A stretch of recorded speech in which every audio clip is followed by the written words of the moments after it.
Greetings, everyone. Welcome. Chat has spoken, and we're going to do a premiere draft of Zendikar Rising. I was talking yesterday about how I do like doing the ranked stuff early on in a month because the ranks are all reset, so I feel less oppressed by the matchmaking algorithm that pushes me towards 50% because because everybody's down lower as as things start to shake out again on the rank front. Let's see. I was going to say something. What was I going to talk about? There was something I was going to talk about. Now I can't remember. Wow. Need a list. Oh, yeah. Thank you, Fenor. Appreciate it. So what I was going to say is I'm playing on my side account here, Going Optimal with Ryan. Usually, this is our first draft of the day. And usually on first draft of the day, I do it on our main account, but our main account hit 4x of Zendikar rares yesterday. And we still have mythics that we could chase, but we're gonna, basically my feeling is that when I start to see 20 gem cards instead of rares in a booster pack, because I have the mythics to kind of make the decks I want to make. Once I've 4x'd rares, I would rather continue drafting that set on a side account. It doesn't mean I stop playing on the main account. That's kind of the whole point. On the main account, I still play. It's kind of where I start playing standard now. Now on my main account, I'll play standard there for fun. And what that means is that kind of for the rest of the Zendikar life cycle, my main account will just be generating gold. Or we can use, on the main account, we can draft something like Kaladesh if we wanted to broaden our historic card pool availability. But if you are someone on a budget when you're drafting and you're tempted by the things like Kaladesh, keep in mind that if collection building is important to you and keeping up with standard is important to you, as soon as you start to try and keep up with something else like historic, like if you start putting resources into Kaladesh, those are resources that could be used to keep up with standard. So you're really costing yourself the ability to keep up with standard in the future if you dive into these side formats that they introduce that are not standard legal. And that is one of the reasons I recommend for the heavy draft, but some constructed player. I really recommend that side account because on a side account, you can build up resources and grind, and then treat it like this is my playground. This is a place where I don't care what collection I'm building, and so this is where if I want to play Kaladesh, I will, because this is not an account where I care about standard collection building, and or in this case, now that we have done our collection building in Zendikar, I'm now taking my Zendikar play to this side account. So that's what we're doing here. And if you want to take your Zendikar play to your tabletop, I know who can supply you with the stuff for it. That's my sponsor, CardKingdom.com. They are purveyors of everything you need for that tabletop magic experience, whether it's Zendikar, historic, Kaladesh, original stuff. Go back farther than that. Heck, buy some vintage cards and start slinging Moxen around. They have all of that stuff. Actually, it's tough to say that at any given moment what Moxen they have. Those things remain rare for everybody, but they are one of the most impressive card inventories you'll see. And one of their major goals is that for most people, they can stop by the site, and if they have a deck or a project in mind, maybe finishing up a cube, blinging out an existing deck, filling out the remaining whatever cards for the commander project you're working on, that you can do it all from Card Kingdom and get it all right there. And know that you're going to get excellent quality, fast shipping, fair pricing, and a buy list that is the envy of everybody in this darned industry. So they are amazing. And if you get there from my affiliate link in the panels below, in the YouTube notes, or in the chat link, you will associate your business with my stream, and then that helps keep me on the air. So if you want to do that, that's fantastic. A no-cost way to help keep me on the air is to like my YouTube videos and to follow if you're here, follow in chat. Maybe you're a new viewer. Sometimes I'm sure there's new viewers who stumble on this stream, and you can give me a follow, and maybe you'll come back and join us again in the future. But we are going to pay our 1,500 here and try to find a draft.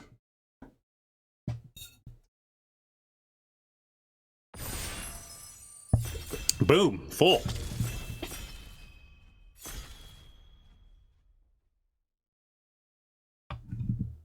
Right on, Tron. What do we got? A bad rare. I mean, you could do this thing, but this is more of a constructed plant. But we do have the mythic uncommon. Roost. Got a ruin crab that's interesting. And actually, the Into the Royal was the first card that jumped out at me here. I love the Into the Royal, but we're going to pass it here for good old Roosty Roost. About one of the better opens you could hope for. We are passing decent amount of blue and green here. I like Ruin Crab. I like Into the Royal. I like Side Cat. I like Rabid Bite. So we're passing kind of 4 cards that might put somebody on our colors, which is unfortunate. But there's also some good stuff that's not in our colors. White stands out to me here. What stands out to me also is there's really no black here. Roost of Drakes is heavily a blue greenish card. I mean, it's blue, but like it's at its best in green. But I do want to keep black in mind, and then at least that we're not passing any. Whereas black and red, we're not really passing any, and the other colors are all getting lots of good stuff, so we can keep that in mind. Like we take a Royal Eruption here, since we didn't pass any good red either. And then Blood Chief's Thirst, also good removal. So both of these kick. Both of these could work with the Roost. Chat seems to want the Thirst. Yeah, I think this is the better removal spell. I like red. I like red-blue kicker. Red-blue Roost a little more than black-blue Roost. I like black-blue Rogues. Black Roost just doesn't fit as easily into a black deck as it does into a red deck. But I will. This is the best card, so we'll take the best card. Yeah, this is also not really splashable. That's a good point. So interesting here. We get a Royal Mage. We could take it kicks for the Roost. Infiltrator is the rogue card that could go in a blue-black Rogues plan, but this is a pretty expensive Infiltrator. Yeah, there's a Rebuke. This makes me wish we had picked up the if we picked up the Eruption, probably just take the Rebuke. But I think Roost, we might wheel a Royal Mage. Sometimes these go late. And we should stick with the overall best card right now.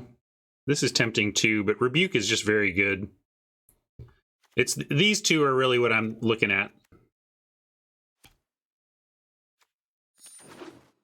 But yeah, we can also say, all right, they didn't want the Royal Eruption to our right. Let's take the Rebuke and see.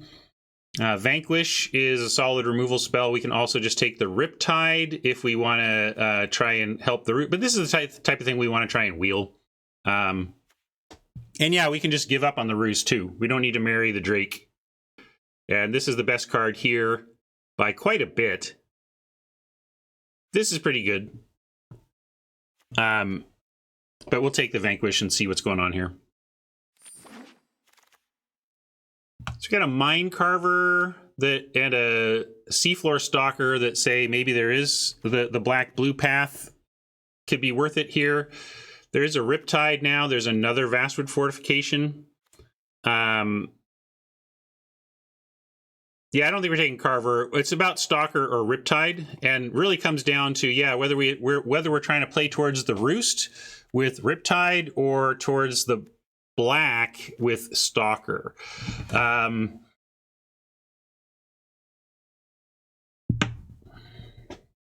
I mean, these cards just don't have to be that impressive to be medium-high picks. That's the thing. Yeah, let's take Stalker. It's more flexible, I agree.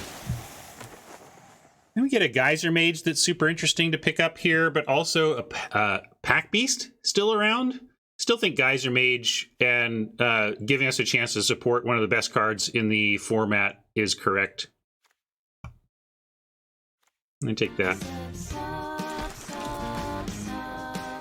Mystic, hello. Thank you for that sub. Mystic here is quite the sign. Boy, if I could turn this Thirst into that Royal Eruption right now, I would snap do it. Take this Mystic, turn this into a Royal Eruption, we'd have a deck. But we're still going to take the Mystic. Oh man, okay. Okay. Oh, I wish you were a Royal Eruption, but the table has told us what we're doing. We'll take a Molten Blast here over a Duelist.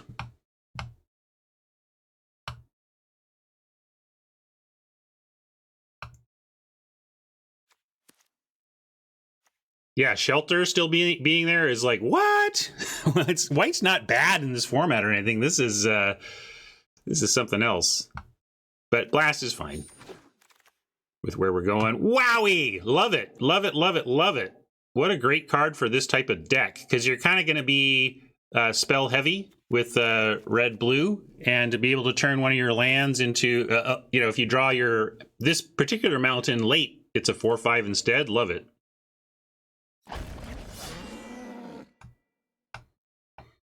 And a Bug Catcher to toss in. Love a Bug Catcher in a Wizard deck because it's basically always attacking as a 3/2, at least.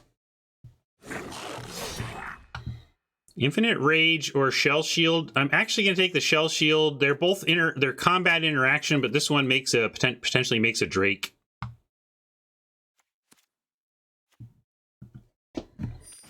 I think Rage is better, Fenor, but I'm taking it on the Drake principle here. I do think we want Spellcraft over Anti-Cog.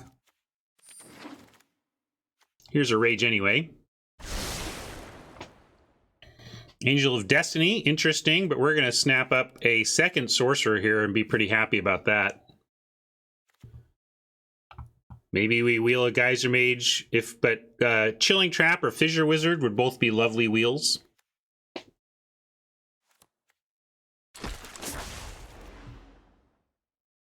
Night Runner has a lot of potential, but I can't really pass a Spland Wizard here. This is perfect for our deck.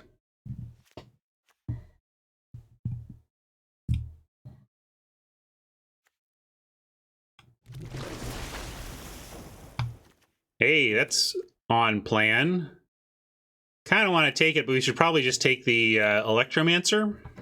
Although, ironically, Electromancer is kind of at its worst in the Wizard deck. I think we have found...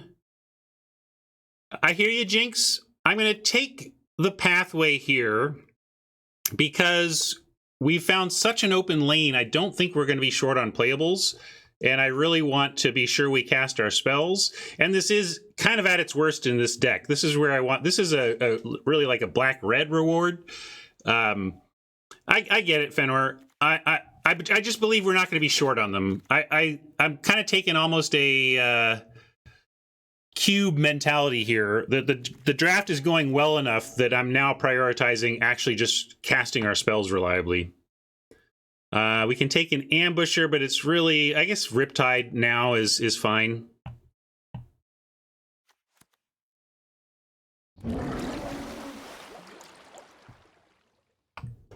Here's a Electromancer we could take, and we could also take a GOP just to have a beater. But I think we just want the Wizard. We have, again with the double Rock Slide Sorcerer, the Omara Mystic. Even though this isn't at its best here, it's still pretty darn good to trigger all of our Wizards Matter stuff. Sentinel is fine too, but it's got Kicker and everything. But I still think we just want an Electromancer. I like a Sentinel, and if we get them at the right place in the draft, I'd be happy to throw one in here, but I didn't think that was the pick for it. I love a Vision here. We're best of one. Cinderclasm is a possibility. We don't have a ton of stuff that's vulnerable to it, so this actually could be a good Cinderclasm deck. I do love the spell lands, though, and especially in a deck like this, but I don't really have a chance to play Cinderclasm at all. Like, I've basically never really run this card, so I think I want to take it and see if we can fit it in here. That's true. that's why I never seem to run it. I always just seem to run into too many non-bows. But Relic Amulet, obviously sweet. Yeah, I don't know for playing Roost. We'll see. Why don't you all start thinking about how many triggers for the Roost you would need before you're happy to play it? How many other kicker spells before Roost is like thumbs up? We're taking the Fissure Wizard here, though. Chilling Trap coming back. Double D says 6. Hey, the Electromancer did come back. 6, I don't think you need 6. 6 is where it starts to be awesome. I just think you need even like 3. Like, because basically, in my mind, if I make one extra Drake, I am instantly happy that I played this card. One extra Drake is all I need. And so for me, like, 3 or 4 is where I want before I'm like where I'm happy to play it. Happy to take Royal Eruption, awesome rare, but not in our colors. Yeah, that is another trigger. That's good. Boy, how good would this deck be if we could turn this back into a Royal Eruption? I'm not saying it was a mistake. We just had to make a choice between 2 very good removal spells there, but all right, Royal Mage is a nice pickup, both for getting us to play the Roost, but also it does add to our core theme of Wizards.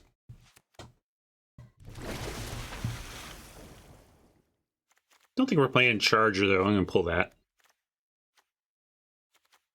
Apparition is incredible and constructed. I've been really enjoying even like a Selesnya Blink deck. The, what's that?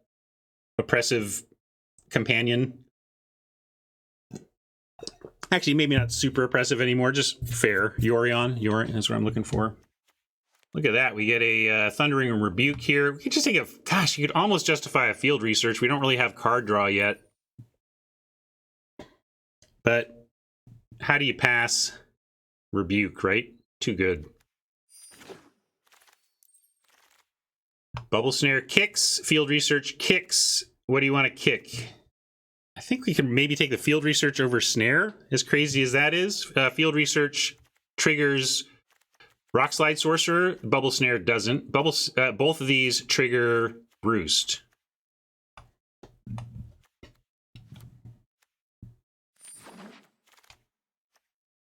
Yeah, I like that. Ugh, more. I say, ugh, like this is just because it's like I want this pack. What do we take here? We got a removal spell land. We got Field Research number 2. We got Diviner. Maybe we just need Diviner. I'm looking at our 4s and feeling like just a solid air piece of, you know. Hazard is very tempting, but I think this is a job we don't really have filled to my satisfaction. Yeah, 13 creatures too. I do love the Splan. Maybe that's an incorrect pick. I grant you that one was close. But I do like that we have a Diviner at least. We can take another Electromancer. That would be a 3rd. We could take a Shell Shield, but I think the Shell Shield is going to have trouble cracking the lineup with how good it's going here. Yeah, rogues are... you know, the rogue deck is fine. I don't know why we don't see it more. We can take another spell land or just a rare charger too. What do you think? Another... I kind of like the land creature. Oh, charger kicks. That's a great point. Sorry, it's got kicker. We'll take it for the kicker alone. I do love me these lands though. Chilling Trap or a Hellion to get back Wizard or Warrior. Interesting. We're not kicker Jinx, but I think we're going to play the Roost. I think we have enough kicker. Not trap. That's true. Trap triggers just like everything we're doing. Late Familiar. Could have maybe found our way into that lane, but there was never really any great green. Do you want another Spellcraft? Squid. Maybe it's a Squid. I don't think it's Squid. I'll take Spellcraft. I think our deck is becoming so good with, like, we're not going to play the Spellcraft. There's a Molten Blast. I think the Stalker over the Blast because our removal suite is so strong.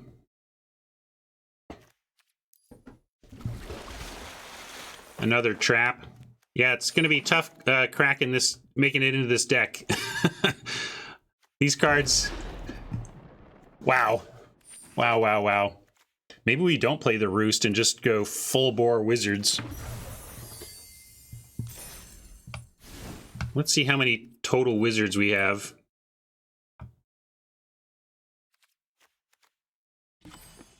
$11 Wizards. 11. We have 22, 24, 25. We have 26 ways to trigger our amulet. So there's that. There's that.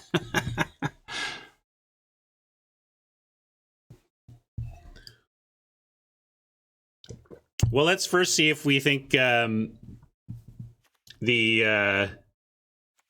first get our land count. I like doing that anyway. Yeah, we had to pass some sweet splans, but man, 17, 18, 19. Really only want to cut like one of these. Like that. Yeah, Barrage is out. Rage is out. Cinderclasm probably not good enough here now that we have Royal Mage. I'm going to put all... I get into deck building and then put all kicker stuff, all the stuff that's only in here kind of on the kicker side. But I do want to call out what we do have. Here's our stuff that kicks. Putting stuff that kicks over here, just so we understand what that looks like.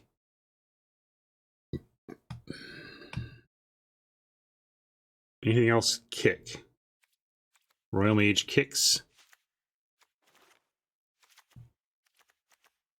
Royal Eruption kicks. We actually see, that's a thing. While we're not a kicker deck, we're going to play so many of these cards because they're good and they're wizards that I think we still play the Roost. Yeah, probably not playing the Riptide, and we could cut a Stalker too. What's our creature count though? Yeah, we can even cut one. Cut Riptide.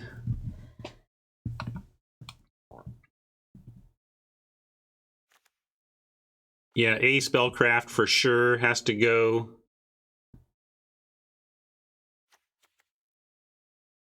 Yeah, we'll cut Shell Shield. I think Molten Blast or Spellcraft can go. This, maybe Molten Blast is better. I think one of these two should go, perhaps both.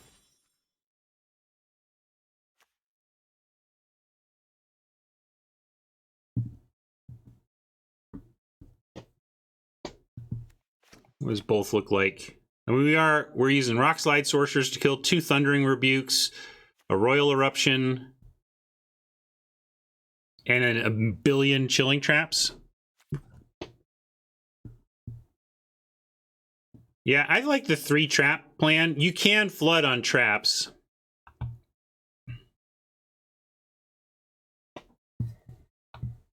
So how about this?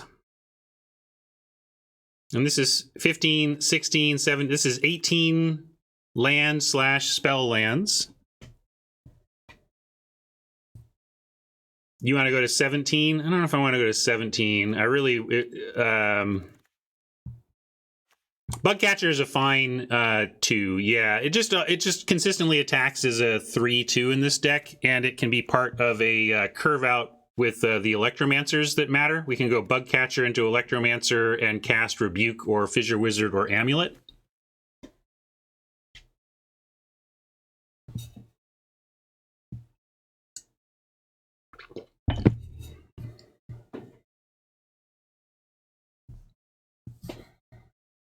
So, yeah, I think I like this.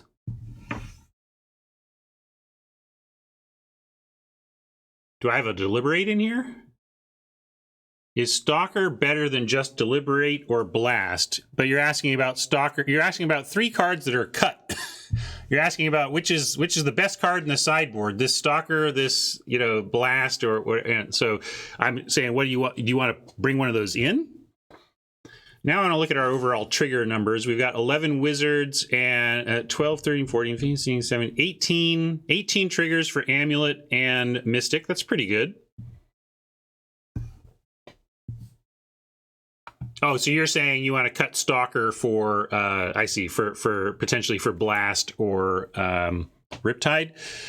Stalker is another place that, that's nice in a non-rogue deck. If we happen to have our Bug Catcher out, obviously we'll have a Wizard out, then this is a good closer.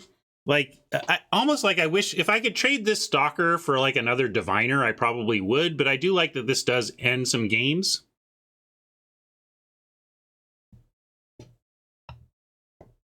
Yeah, this is to end games in a board stall situation. This can close them out.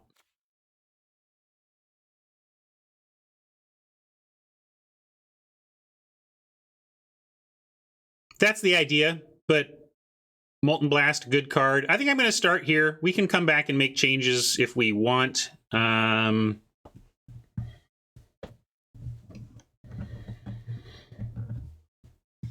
Yeah, it's possible, Jim, that we don't need the Stalker to do that job, but I think the dreams of curve out, clear the board, go, go, go, that's the dream, but it's not going to happen every time. And I mean, it's all about what over what, right? I mean, is the utility of Stalker being a 2/3 blocker, something to do on 3, can interact, and it can even trade up. You can pump it and trade for a 3 toughness. Or do we just want another piece of straight removal? That's a fair question.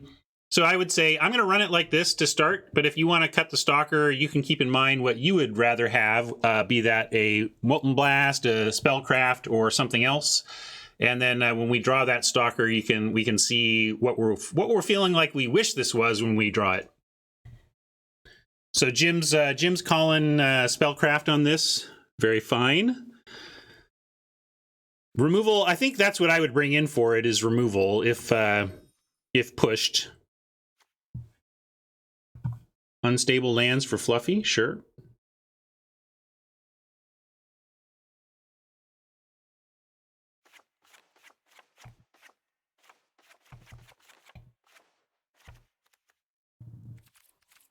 Oh, I might not have him on this account, though. This is the side account, right?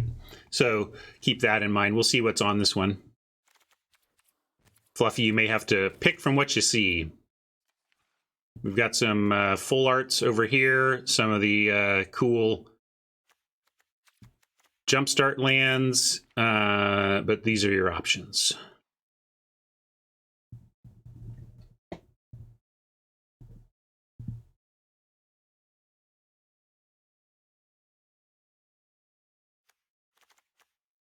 Zendikar, you got it. I like this one. And this one.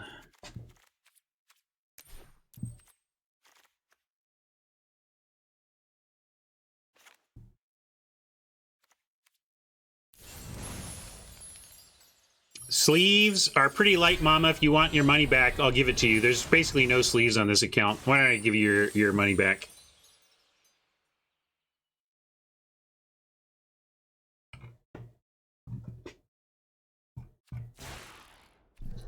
Yeah, like I think this is it. Are you gonna get this one or this one? What do you want?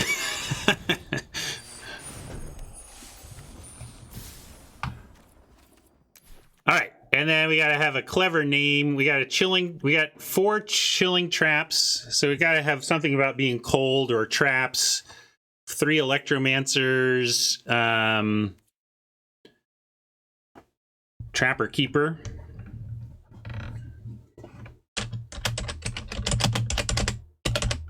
This one's certainly a keeper.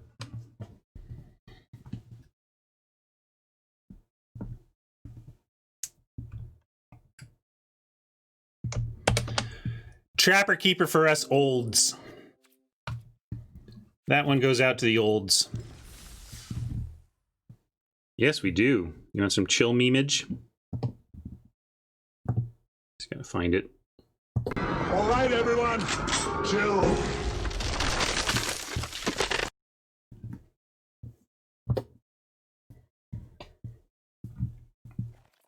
All right. Little power poll for you, and I'll hit play and get my info updated here. I think this deck is super strong. I'm on like a 5 for this. I'll be kind of disappointed if I'm under 5 wins, which is setting myself up for disappointment, really. Magic is magic. I could go 0-3 here. Pretty, you know, it's just the nature of it sometimes. But I think this deck is great.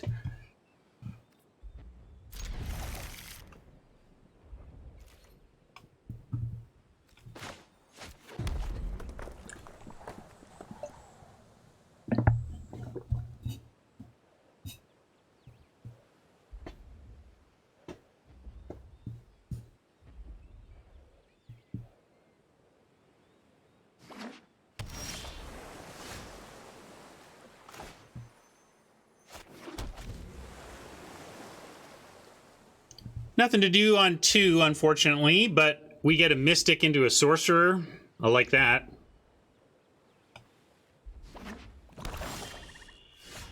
And on 4, we can double Rebuke. All I'm no anti-cog. 1 time, no anti-cog. I shouldn't use my 1 time so early. That's all right.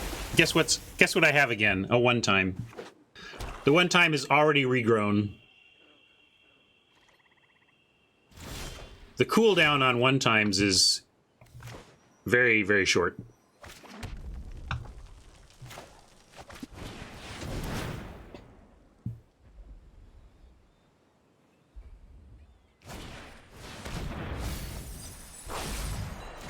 Well, we don't get an extra smack in here, but they didn't kill anything, so I'm cool with that.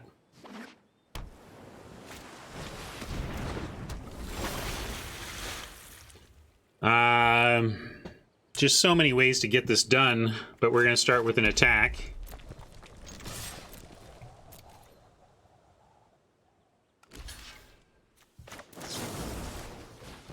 CBL, are you behaving? Of course not. Now it might be.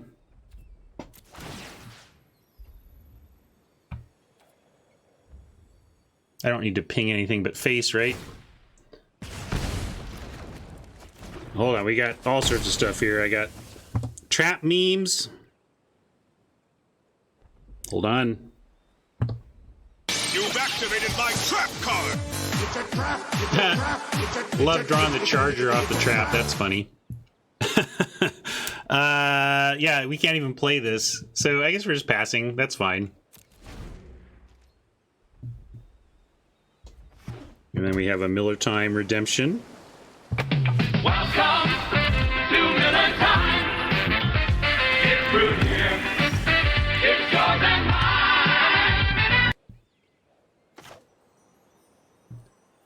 mine. With the Chilling Trap here, I like just Charger kicked with the Trap mana up. A little bit telegraphing here, but I don't trust the auto tap, so I'm not going to let it work me over. We could Rebuke, but with Chilling Trap, we're just going to keep cracking with everything we got here and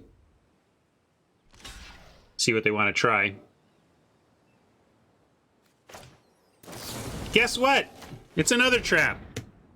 You've activated my trap card. It's a trap. It's a trap. It's a trap. Because I kind of have to put it on the stack to see what the kicker is gonna, like, because I can hold it over my hand and it'll show me what unkicked is, but I kind of have to, like, cast it to see what kick cost is, right? And I suppose then I could go and manually do it if it's not doing the right thing. So, yeah, I don't know.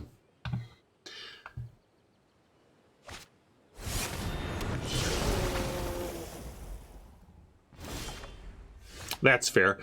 This looks good, though. We get to go... Gosh, you just have to figure out... We get Electromancer plus Rebuke, pings twice on the Sorcerer to kill, like, the Squid, and then we Rebuke the... or we can Rebuke, ping on Riptide, It's all just coming up us.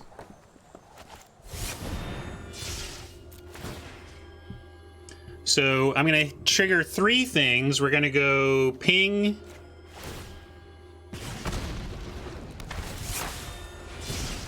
We're going to go ping. Yeah. Wait, you didn't get to see my other rebuke that was going to kill your Riptide. Yeah, that's kind of what I'm expecting from this deck. This deck is dumb. But it can be beaten with bad luck on our part or from Oppo having all the removal they need, right? If Oppo can remove our key creatures, then we could run out of it.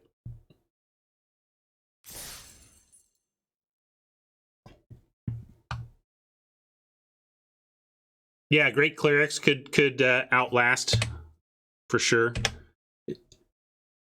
Obviously, we can lose to super bombs too. Plenty of incredible bombs in the format that could just be like, yeah, that's cute, but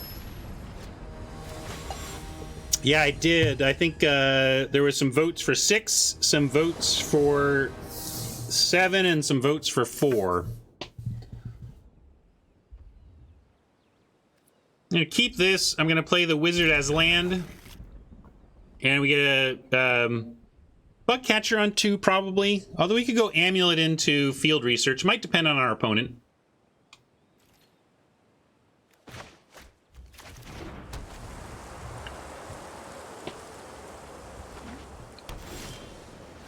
All right, bug catcher into electromancer into amulet. We have a plan. Awesome. Yes, it means Electromancer won't put a counter on Amulet, but if this lives and we get to execute a 2-spell, 5 mana, turn 3, we're going to be thrilled.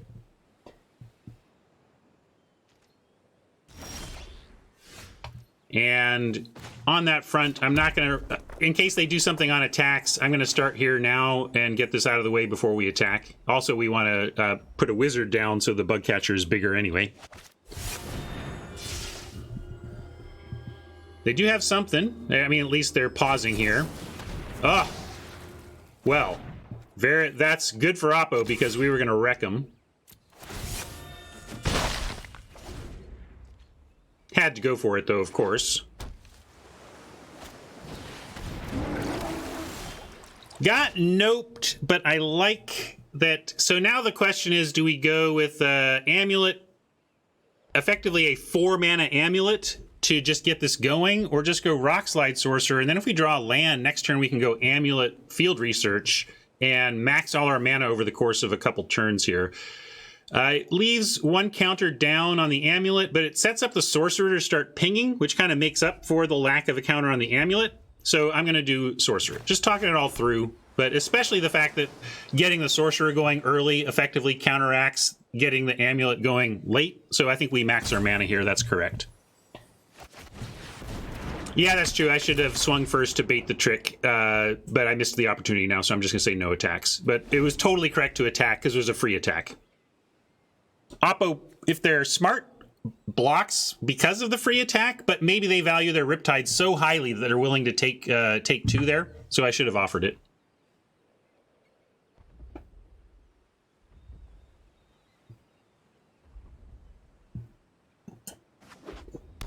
Yeah, really hoping we don't have to research first. Like, basic land is our dream draw here. Because I want the Amulet ahead of the research so it gets a counter, not research into land and then no counter Amulet.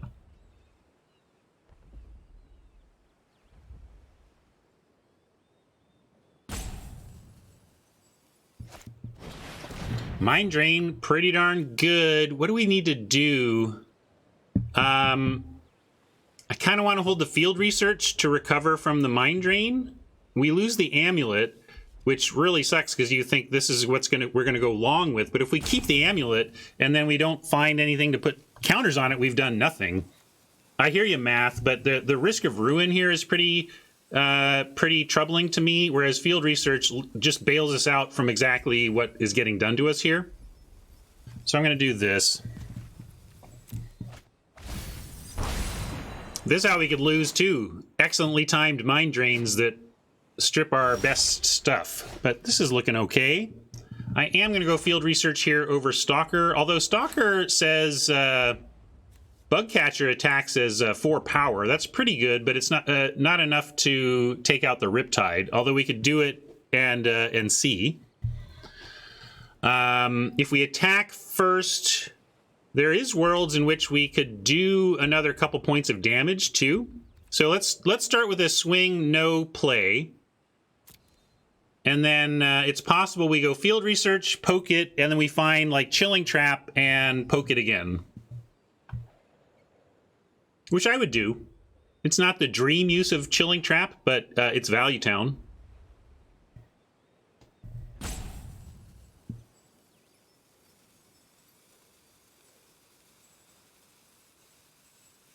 They can't kick on a single island, so we can send both.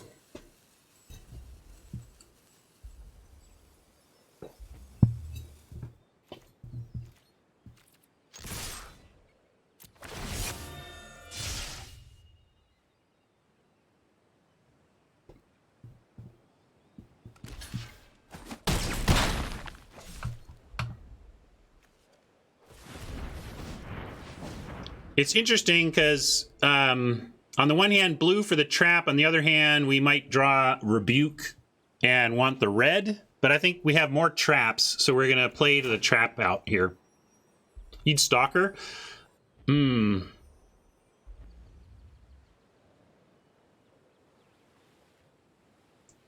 Yeah, I'm not... Silo with Stalker, I'm going to go for it and ping, and I'm going to take the shot. We have a lot of ways that we could end up with another point of damage on the Riptide here.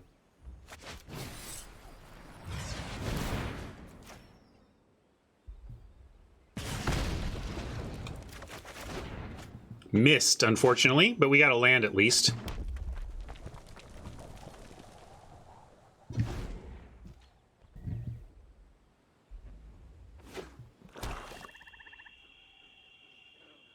Yeah, I think it was fine to take that shot. We had 3 straight up Chilling Traps. We had outs of Mountain plus Fissure Wizard, Royal Eruption, Thundering Rebuke. Although, of course, the thing with Royal Eruption and Thundering Rebuke, or Thundering Rebuke at any rate, is that it works. You don't need to draw it there. We can draw a Thundering Rebuke at any time, and it will do the job, as long as Sorcerer is still out.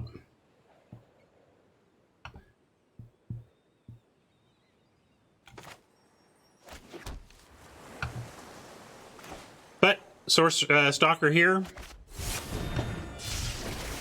and can't really offer the catcher now. There's it's not worth it. But yeah, Stalker is about to show why we bothered including it. It can really help here with cost reduced by 3. We're talking about activation of blue in 1 and 3. So this can become actually a 5/3 unblockable.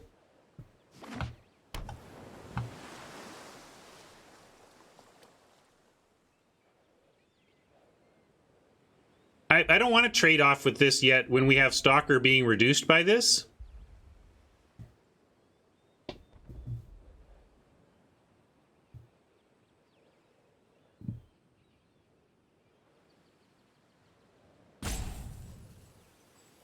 And we're ahead on the race already, so if they want to swing with the Diviner, okay.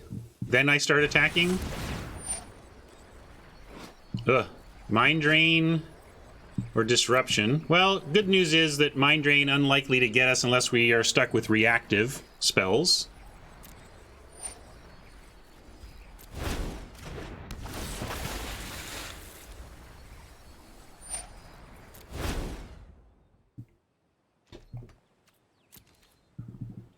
But that's why I just think they would have thrown Riptide on the Bugcatcher and we wouldn't have gotten anywhere. Yeah, I'm with you, Jinx. We're still racing. Find anything we can ping this out of the way. Like, most of our deck pings the Royal Mage out of the way except lands. Of course, that's going to guarantee me a land, but, you know. Hey, there you go. Thing is, do we do it for no race value?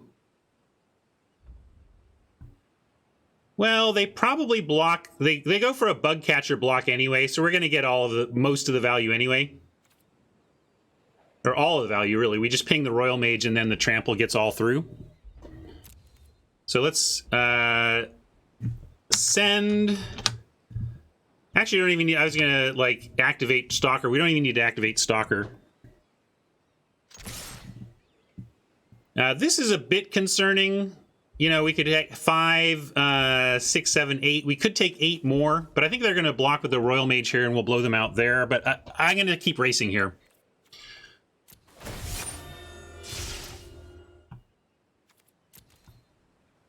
Yeah, we can activate Stalker whenever, though. If they want to chump the Stalker, that's fine. But I'm thinking they're going to try and trade off for the Bug Catcher. And then we just get to really blow them out.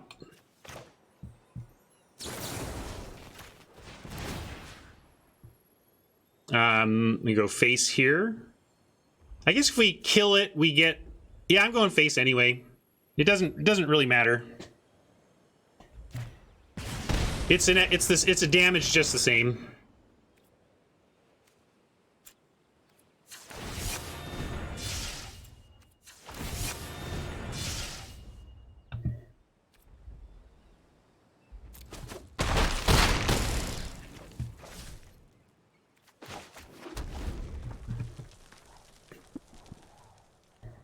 Yeah, that's why I couldn't hit the Royal Mage, because we wouldn't get the cantrip.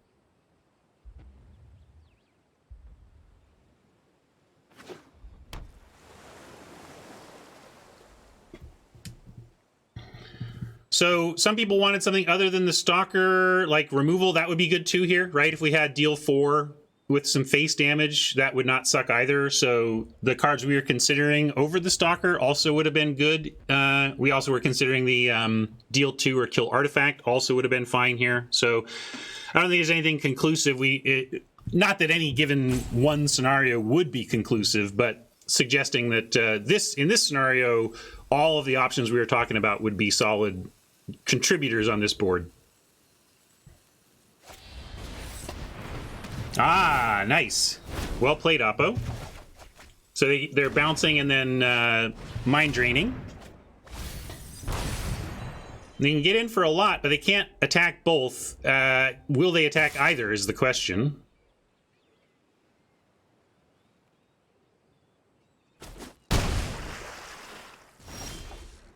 And we're flooding out. That's one way we can lose this, huh? I kind of feel like we have to play to them not having more kicker, though. I would like to send in for 3. Because if we don't, what are we doing? What are we doing if we're not trying to pressure them dead here? So I am going to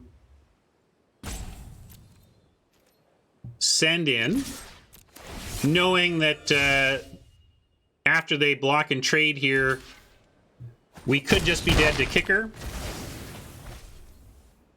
But at least it's a forced trade and gives us some sort of hope. Thing is now, of course, if they don't have kicker, they keep the Riptide back to block. But it gives us an out to, like, even Royal Eruption, you know? All right, they had it. Well, we found out what gets us. Mind Drain twice at the right time is pretty effective, it turns out.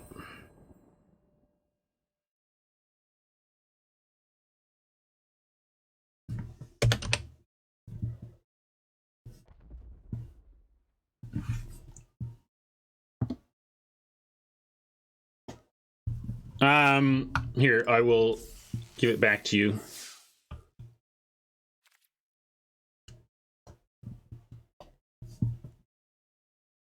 And we drew some lands at the wrong time, but yeah, I don't know if you'd call that a true flood.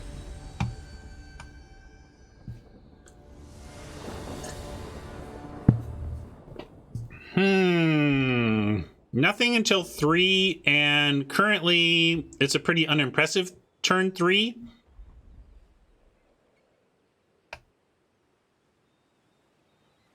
I think I'm going to mulligan this. Even though this has a nice split of our mana, it's just not doing enough. Yeah, I like this a lot better. We're going to keep. And I'm going to put the Stalker down. It's kind of a late game card anyway. We get Amulet into Geyser Mage into hopefully Kicked Roost if we find another blue source.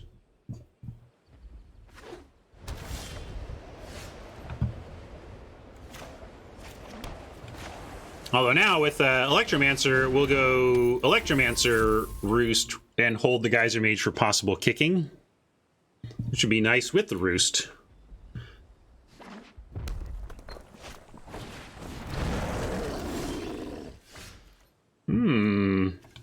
Well, no second blue yet, so that's a concern, but we get to build up some counters on the Amulet.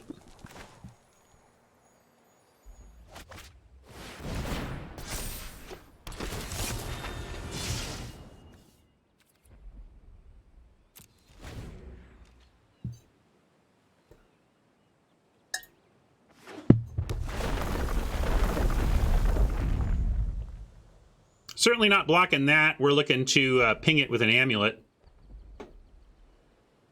Possibly next turn. Although we have to, yeah, it might mean oh, give us an island. Yeah, thanks, Sapo. Thanks. Although it looks like we would have drawn that anyway, so we were going to get our island. How divine. So, what I was thinking is that we could Electromancer, create a mana, have one left over, and shoot the Hellhound.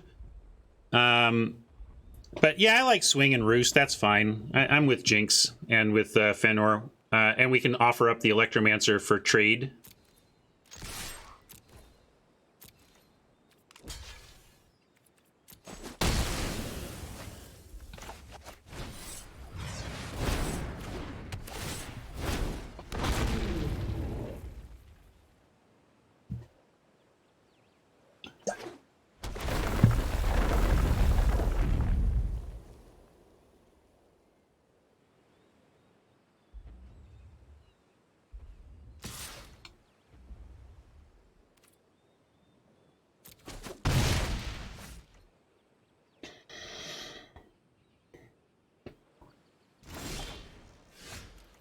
All right, no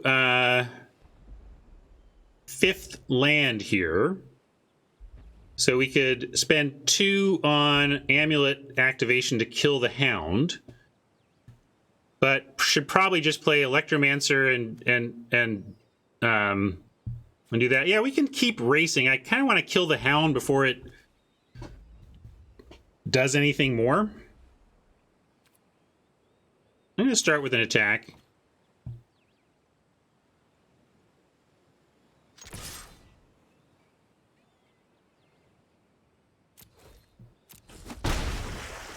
Trouble is, yeah, we gotta put, like, can we order it perfectly? Like, we need to put, right, we just stack it correctly, make sure we get the mana first, and then activate Amulet before Amulet gets counter. Okay, then let's do that. I'm totally in for that.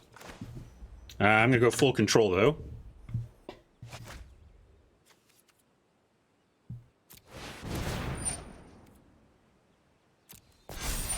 Oh, wait, I couldn't. Yeah, no, it didn't work. That's what I was afraid of. I think we had the right idea. We were all thinking that it was like, it's a cast trigger, though. We were treating it like an ETB trigger because none of us wanted to read the Amulet, but oh well. It's okay, Silo. This is still a reasonable play. This is still a completely reasonable thing to do in a game of Magic. It's just not quite as beautiful as we wanted.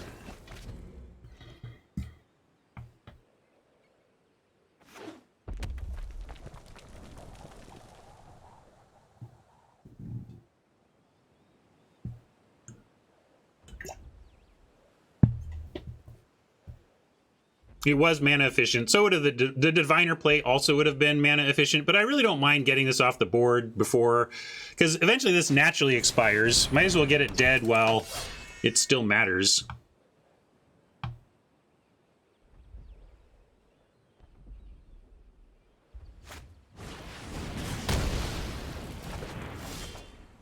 All right, with 5 mana, does that change anything? We can go Mystic and have Amulet up. Yeah. I like Mystic now. It keeps this up in case it matters, and it sets us up for triggering the Mystic a bunch for attacks coming up.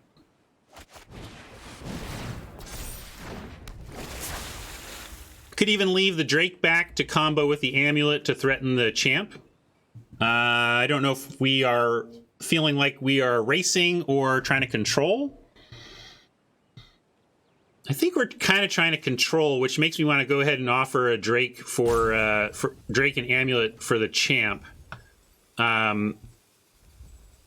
Although this is going to crack pretty hard. I'm just assuming they're going to drop a Warrior and that we're facing an attack for 4 coming up, which may be worth trading for. Yeah, I'm going to say no swing. Jinx wants to be aggro here. I'm right on the edge. I'm really not sure whether we're supposed to be pressing a damage advantage or playing a longer game.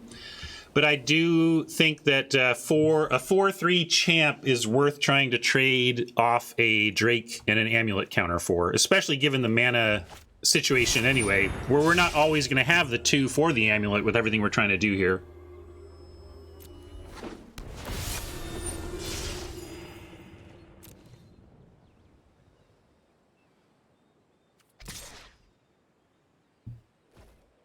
Yeah, I'm going to take the offer.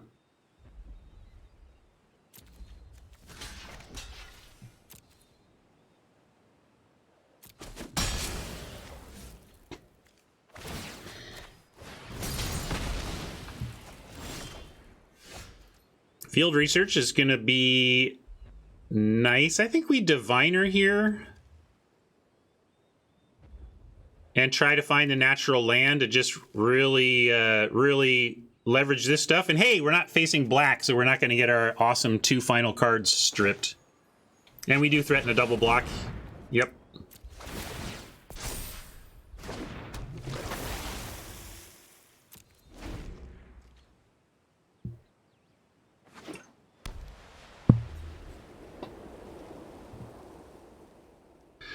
Silo observing that research opens up an attack because we would have a 3-3 Mystic and an Amulet counter.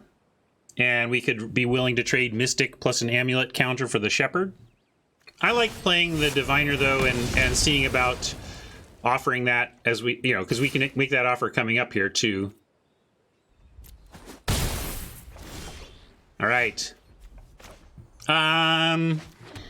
Kick Geyser Mage, kick Research. I think kick Geyser Mage, get a second Wizard out for the Diviner, and yeah, they get some life back, but not a ton, and it opens up attacks, etc. And we get a Drake. Of course, we get a Drake on the other play too.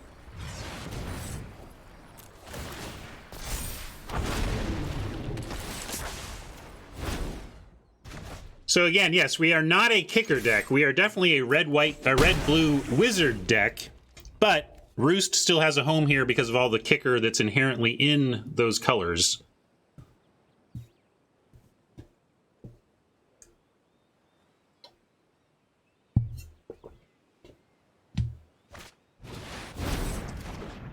Scorch Rider is reasonable. Kind of makes me want to not kick the field research and amulet it, but the trouble is it gets us another Drake, so I have a hard time resisting that too. It takes off our second wizard, but I'm still going to take this trade offer. We're at 12, they're at 19.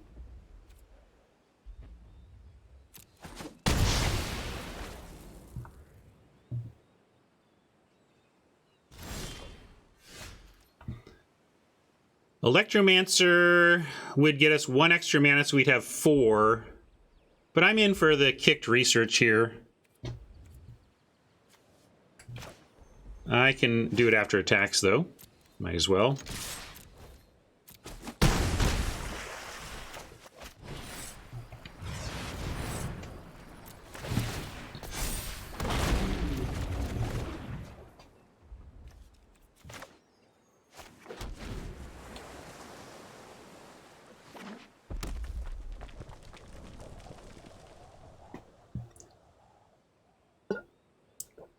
Deck doesn't suck, Hammer of Chaos.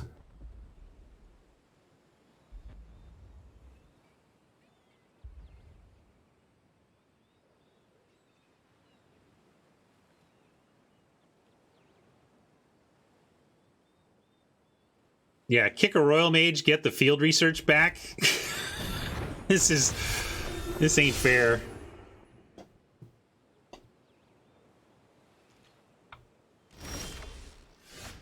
Royal Eruption just adding to the nonsense here.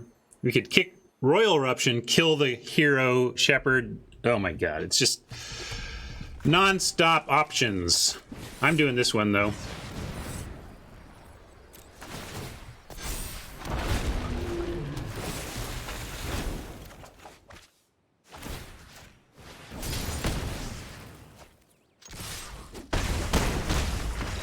I don't blame you, Oppo.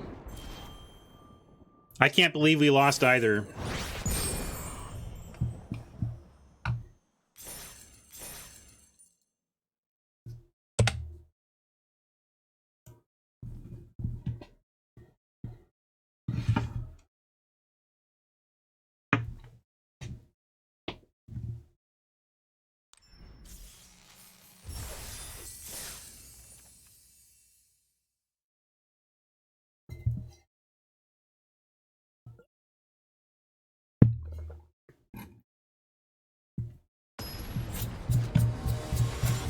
Please, Ryan, don't hurt him.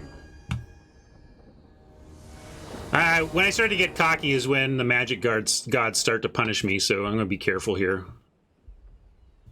Be happy that we have a nice deck. This is great. We'll keep this. We're going to go Bug Catcher, hoping we find one of our Electromancers for turn 3. If not, we will Fissure Wizard and pitch something looking for land, I guess.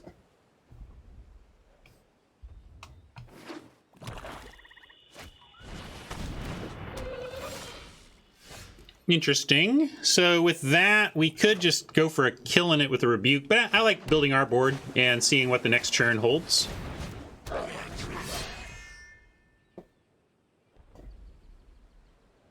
We could do Fissure Wizard with Trap.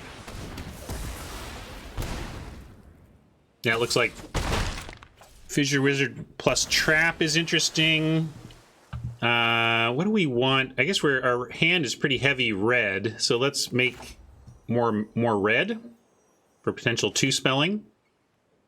Could also Wizard first and see what we get out of it. The trouble is I almost don't want to pitch anything here.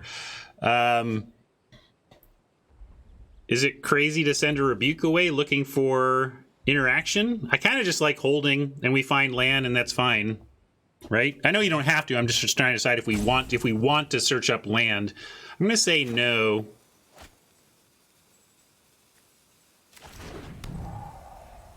I get it, gang. It's not a forced. I'm just saying, do we want to look for land? And the answer is no. Our hand is great.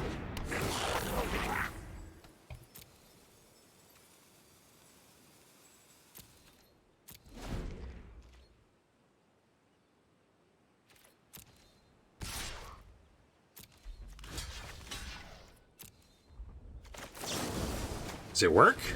Oh my. Should have sent, etc. You've activated my trap card! It's a trap! It's a trap! It's a trap! Even found our 4th land.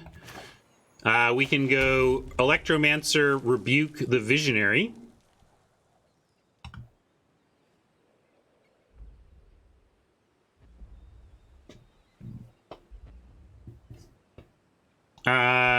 What are our other options? We could go Rock Slide, Sorcerer.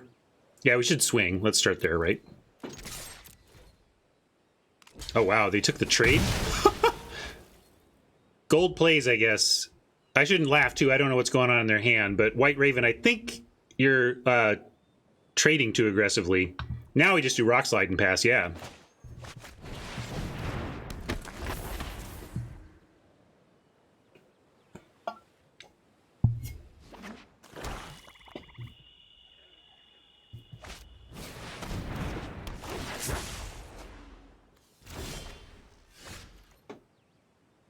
Electromancer creates one more mana that we could use to rebuke and do extra 2 to the face.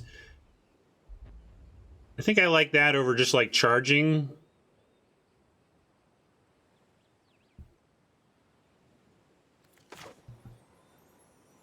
I can Royal Face. Why would I Royal Face?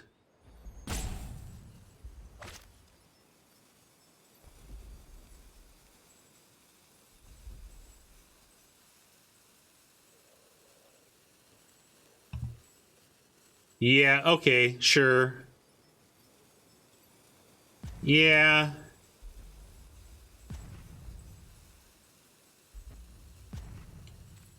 All right, I guess if I was hoping to use Royal for other, but yeah, that makes sense. Okay, I'm in. I'm in.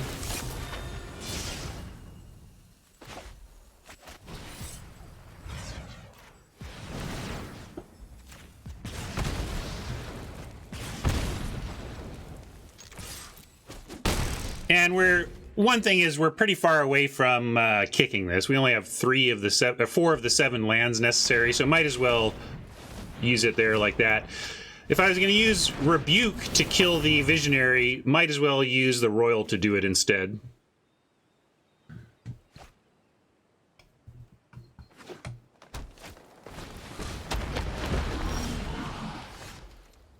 It's just not even fair.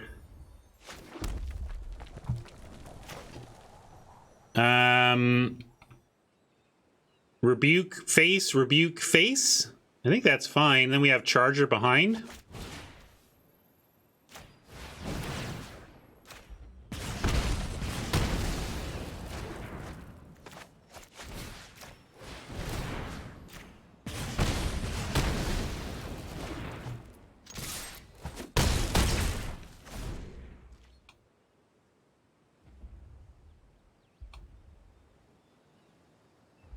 Yeah, that's another option, Silo. I like clearing out the way, and then next turn, the kicked Charger is just like...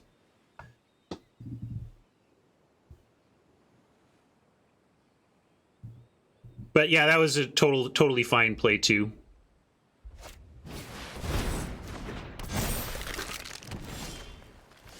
Oh, wow. Yeah, let's kick this.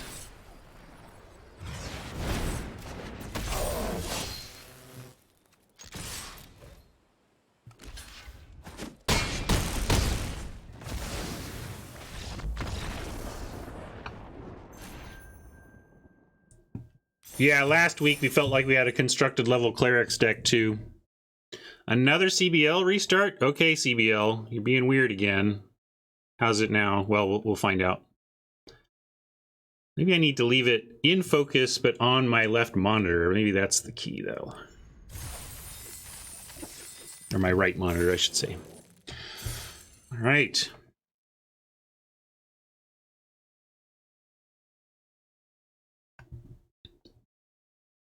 Thanks, Cowboy. Thanks, chat, for helping me find some good lines.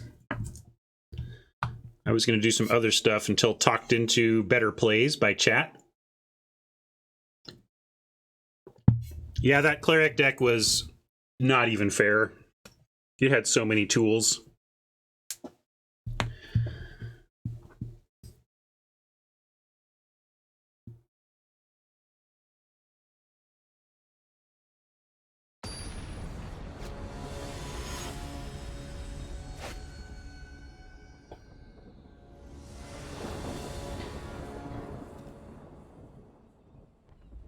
Need blue, but very keepable here.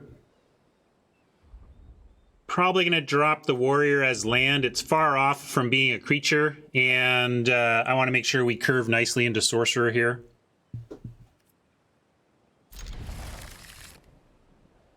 If we get if we get like a island off the top, maybe I hold off on the warrior, because then we have 3 lands, and we're pretty likely to curve out to the sorcerer, and then maybe we want the warrior.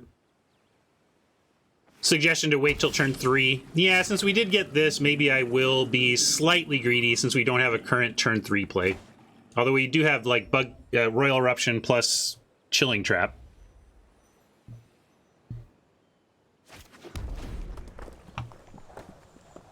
Yeah, I said island, but like really just land. If we do get a land as first draw, we should be patient. All right, now we have the bug catcher curve out.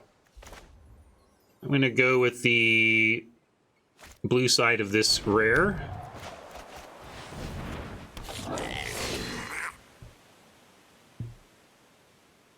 Nothing to do but Royal Eruption off the mana, but if they play something worth it, I'll do it.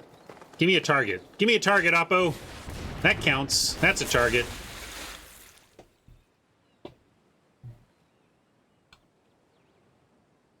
Uh-oh, they're choosing. They have to choose.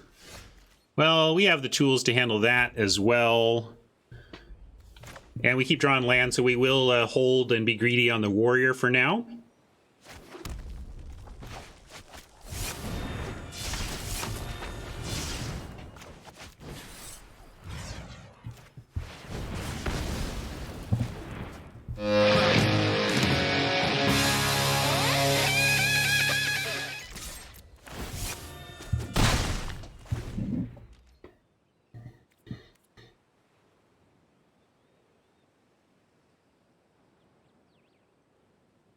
Yeah, that was the big deal, right, Hammer? That we were going to get our sorcerer out on curve. And since we can do that, we can be a little greedy. There's really nothing much in our deck that costs 5. We've got Umara Wizard and War. Yeah, our curve tops at 4 outside of our spell land creatures, so we can really be patient from here.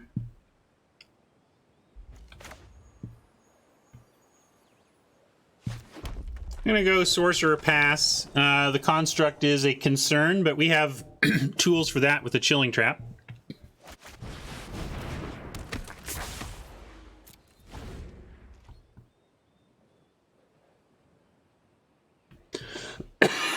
Yes, kicker topped at 7, but I'm saying what I really mean, Hodge, is that there's that we can hold out while we don't need to play this because we're not trying to we can at least cast everything. Now maybe we want to say, hey, even though our hard costs are top at 4, we really want to get to 6 to kick, so ... But I'm just saying it makes a lot of sense to me to be greedy here with this land, that's all.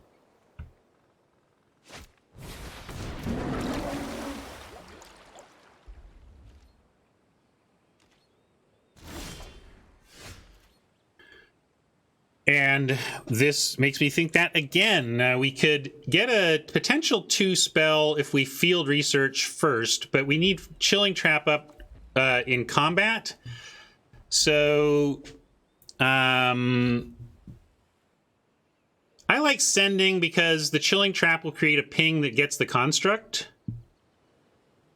We could ping the construct and swing, but I kind of want to swing and ping the construct. You know what I mean?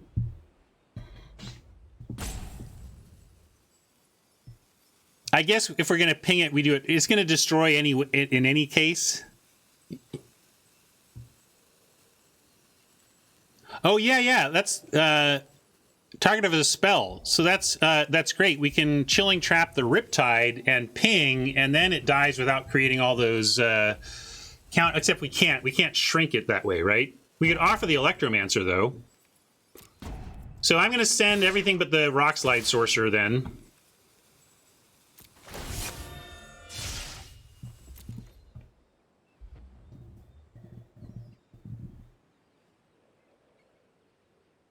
And if they go Riptide, then we can go field research, ping the Riptide, and then see if we find another island, and then Chilling Trap, kill Construct and Riptide.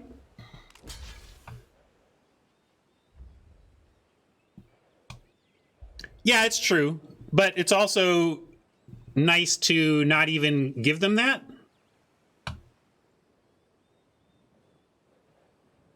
You want to go for the trap? So there's 2 plays here.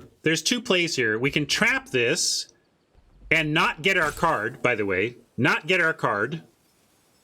And save our bug catcher. So if we'd rather have a living bug catcher than a card off the Chilling Trap, we can do that.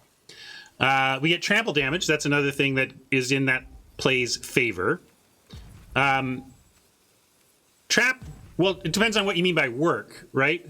Right, yeah, Trap gives them 4 1/1s that we then feel like we can deal with the Sorcerer. I'm going to go with my original plan here, I think, and not give them the the 1/1s.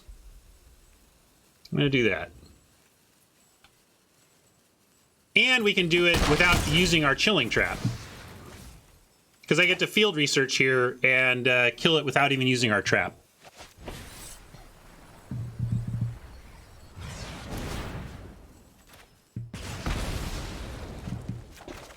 I'm pretty happy with that result. I am. I like that. I think that was good.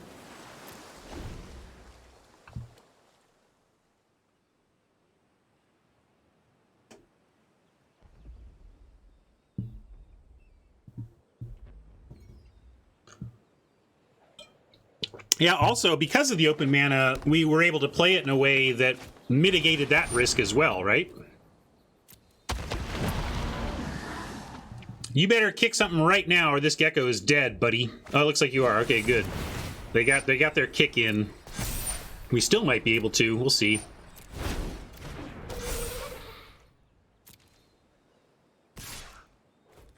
We're certainly sending with the chilling trap up.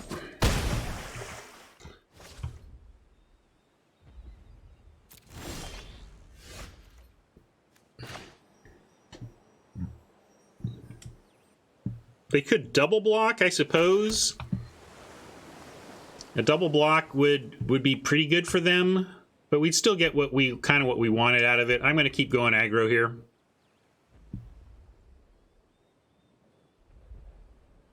We can swing both with the chilling trap unless we're really afraid of the double block. And even if so, I think we'll be fine. I'm going to send both.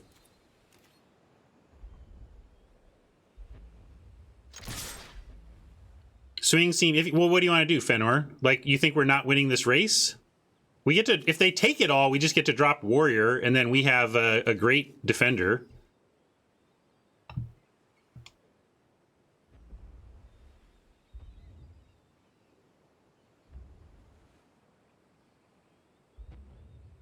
I'm worried that I'm not on the same line as Fenor, but I'm gonna go with my instincts here and send.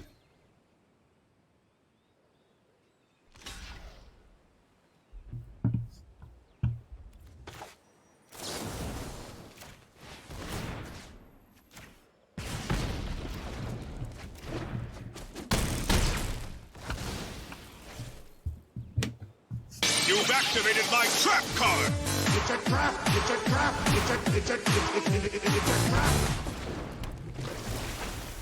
And we could go Royal Mage to go wide, bring them to 9, and have 4 creatures to their 2 with a warrior behind. But Royal Mage lets us get back field research or eruption, so I'm going to be greedy with it.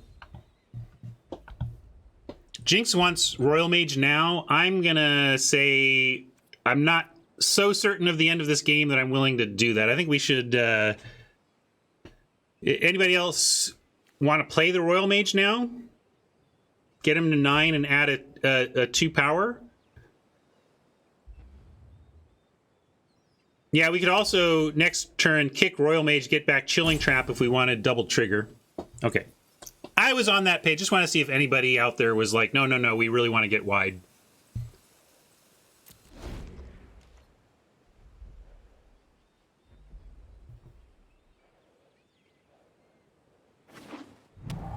Splash of red. Usually in this type of deck means a Royal Eruption. Now, do we like getting back the kicker spell?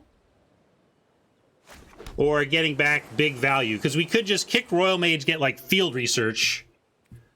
Also, but getting back Royal Eruption is effectively 1, 5, like 7 damage. Fenor likes research. I kind of like with Fenor. I like going longer here. I also like offering the Mystic for that Gecko. Oh yeah, that's true. We get Trap back and we can send the Mystic and keep it alive. I'm gonna do Trap.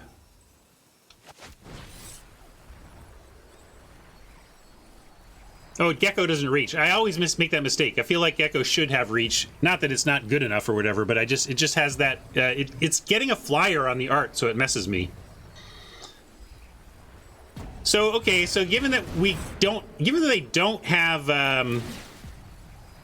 oh geez, I gotta pick now. I'm gonna go face with that.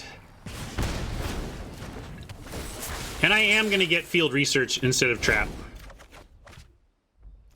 And I'm just gonna go mystic and stay back on D on the ground.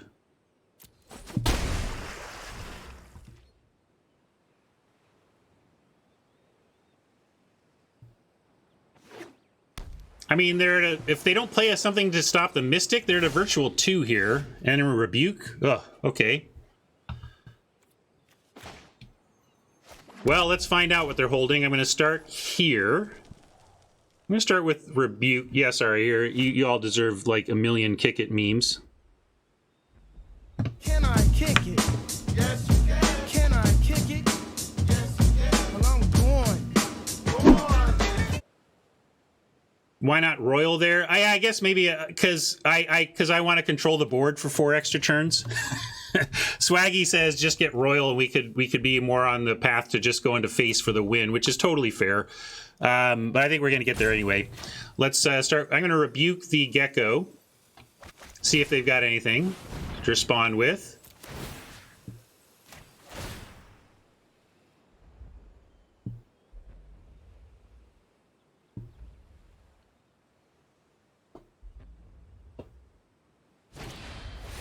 There's the end of the Royal, worried about, but we still get the dead Gecko. And now I just like, boy, we could go, can we still just get him? We can still just get him, right? This is GG. Unless this is something, but we're going to presume it's not. I guess I should field research first for the extra. Oh, is this hasty? No, it's not hasty.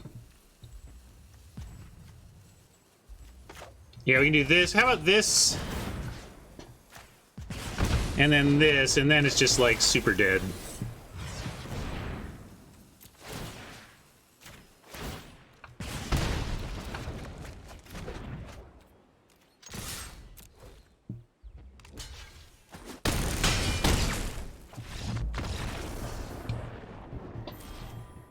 All right.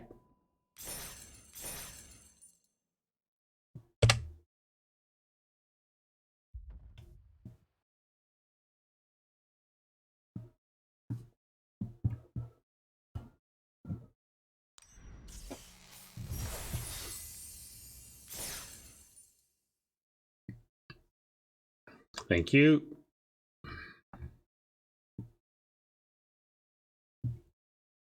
See you, Phil.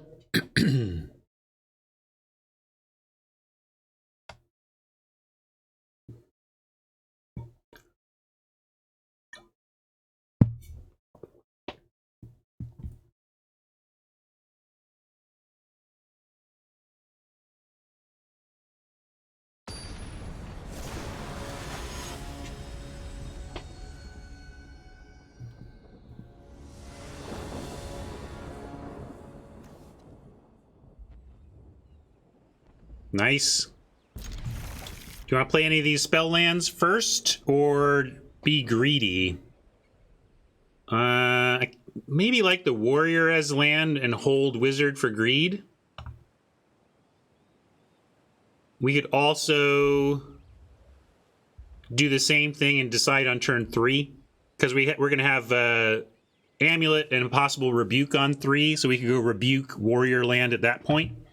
So I think I'm going to probably play the Warrior as land, but if we go land, I'll hold it, and let's see if that happens.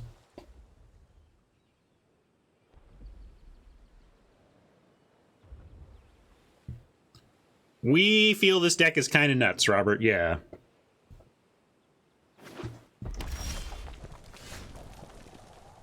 There's definitely some risk, Fenor.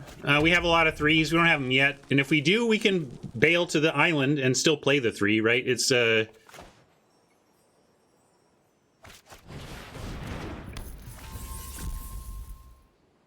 not the end of the story.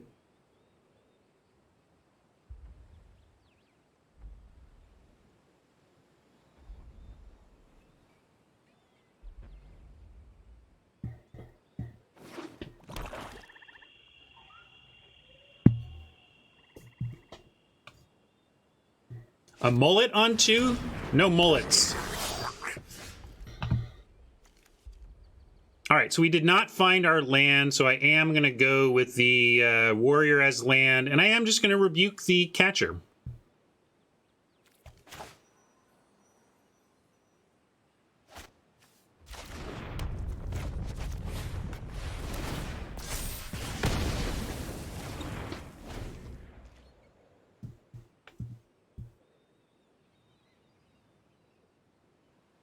No mullets unless you 07 me tomorrow.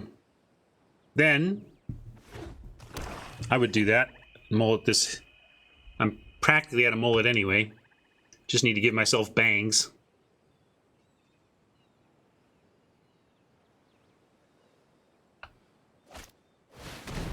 Well, if you, in my mind, if you've 07'd me, like you've made me 07 was what I was going with, but words, so tricky. How about... Well, I feel like we just have to go charge or make him have it, or we could go diviner, make him have. The thing is, we go sorcerer. Next turn we go diviner. We can ping the charger and have the amulet event for the electromancer. Let's make him have something for this, because if Rockslide Sorcerer lives, we kind of just win. We basically say, solve this problem right now, Oppo. And they're red-black. I'm expecting them to, but we are making them solve this problem right now.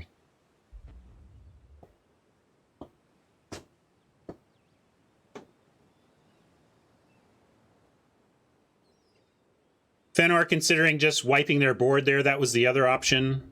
I kind of like getting the sorcerer going and then doing that, but we do give them a turn with this party build-up. It's true.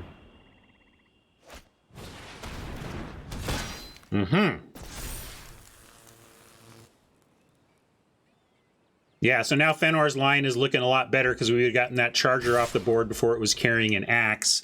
Now we may just have to maybe just trade the sorcerer off. I know that sounds crazy, but it's going to kill when it dies anyway.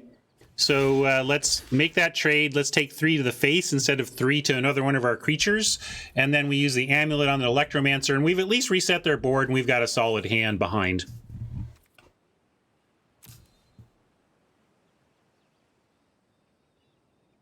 If they have more to do here and actually win this combat, then we probably just lose this game. Like if this gets worse for us here than it already is, this could go sideways in a hurry.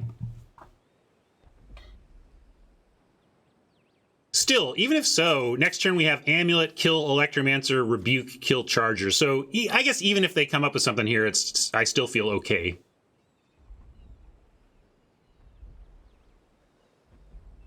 Yeah, I guess. Yeah, even if they put even subtle strike, like next turn, even a subtle strike makes this 4/3. We still rebuke the charger and amulet the electromancer. I'm not worried here. Maybe they're surprised that we even blocked. I don't know. There you go. So they did go for a. Keep it alive, but we have an answer for that, and they're down a card. They're down one more card in hand effectively, so this is okay. I'm still fine with all this. But we are going to go the rebuke amulet line here. Or we can go amulet, like if we. I don't want to. We don't necessarily have to kill the electromancer, but. At 14, I don't see going to 11. We have a plan for the next couple turns. Let's just kill this thing. Get the amulet countered up again. Yeah, not doing anything else. Just making sure, though, right, Fenor? Gotta make sure we're not wasting our resources. Diviner is nice with the chilling trap, so we're going to play that over the wizard.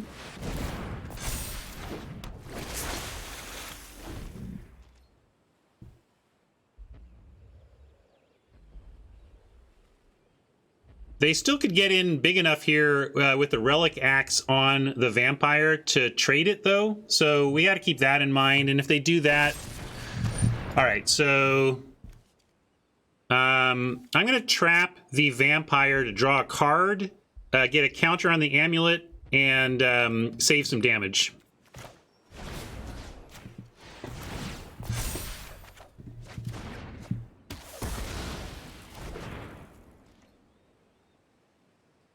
Now the amulet's ready to take out this vamp, and we have 2 decent creatures behind.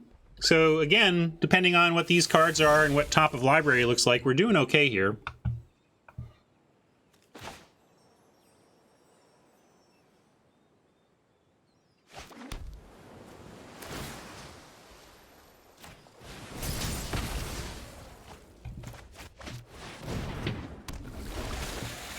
I didn't want to waste time. I just killed the thing. Like, I don't know, we could have left Amulet up, but they showed, you know, Inordinate Rage. I'm not going to give them a chance to save it.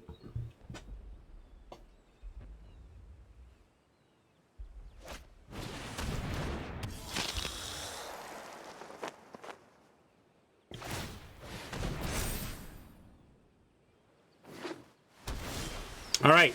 They're in a decent spot, but I like where we're at too.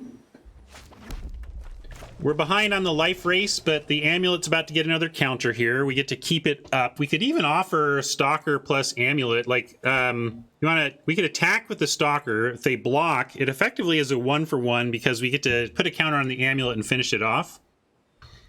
So let's do that. But Fenner wants to keep it around. Silo wants to offer the trade. Yeah, we can also just stay on, threaten it on defense. All right, I'm with Fenor and Chimero. Let's, we can still threaten this card without having to kind of force him into it. We'll just do this. Yeah, it's a narrow choice for me, but I do like that. I mean, if we can keep the Stalker, this looks more like a Warriors, although it's like a party deck, right? You know, they're doing the party thing. So this still could get Death Touch or produce value for Oppo.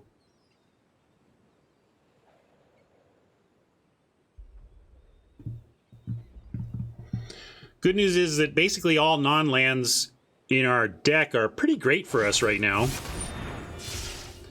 That's too bad, but okay. If they go for the Skulker attack now, we'll have to make the trade. We're too far behind with that.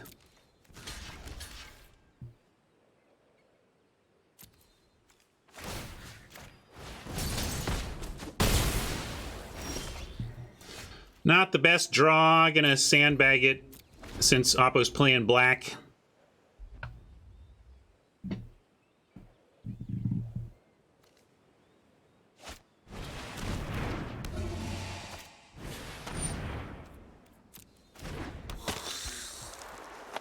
Come on, deck. And this is what I say, and sometimes chilling, like this is why I went down to 3 chilling traps. If you get, this is where chilling trap sucks, right? This is just not a good spot. But Fenner says play land. I don't know, I was trying to get, like if we can sandbag 2, we can start to protect our cards. Although we do have card draw, so it's that tension of playing around discard versus playing to our own card draw.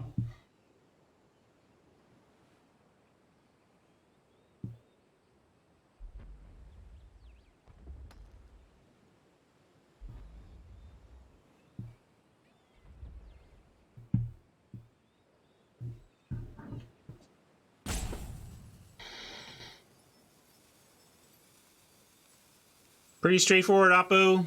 Equip up and hope you can get me before I find some action.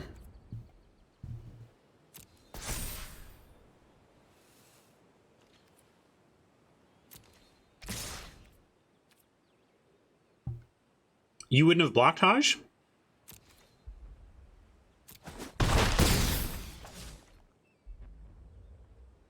If the board didn't change, we were going to lose, right? So, I don't know. I just felt like if the board doesn't change, we lose. Therefore, I should change the board.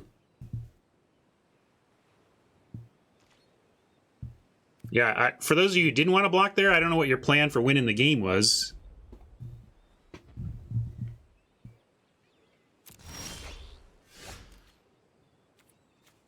Well, now I have the 2 cards that I could ditch to a Mind Drain or whatever, but it doesn't matter. Like, I think this qualifies now, though. Oh, here comes the flood.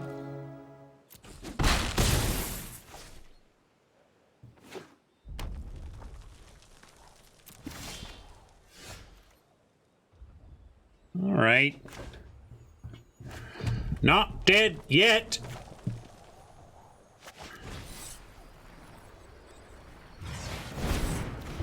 Your friend here is only mostly dead.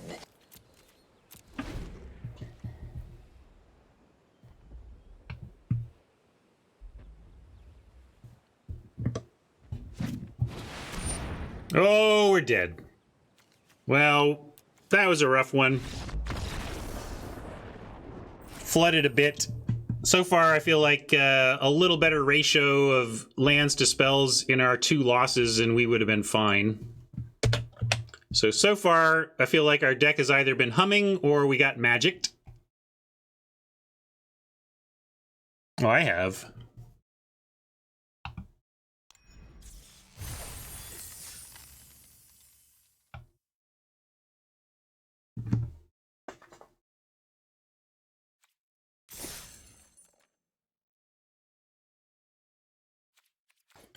Disagree. Hodge is a harsh critic.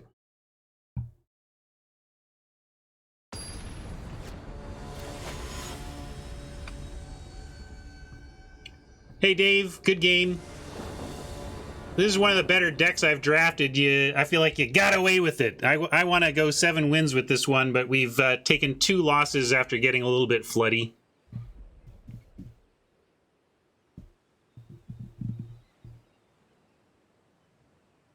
Hodge thinks I made some critical mistake on... it seems like the thing Hodge was critical of was the decision to block with the Seafloor Stalker and trade with the more powerful attacker. I don't understand what your plan was if we don't block with the Stalker there.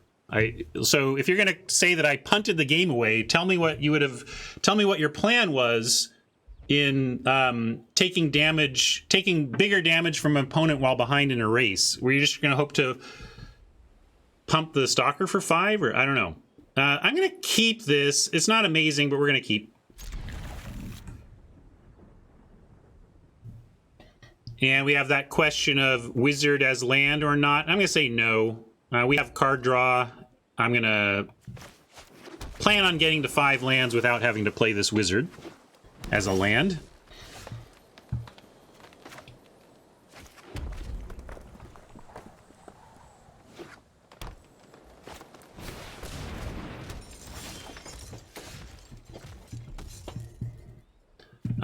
Still haven't found the land, but I am just going to go... We could rebuke that. We could play Wizard as land and rebuke it if we just wanted to do that. I'm liking Stalker, though. Let's just play this and play Stalker.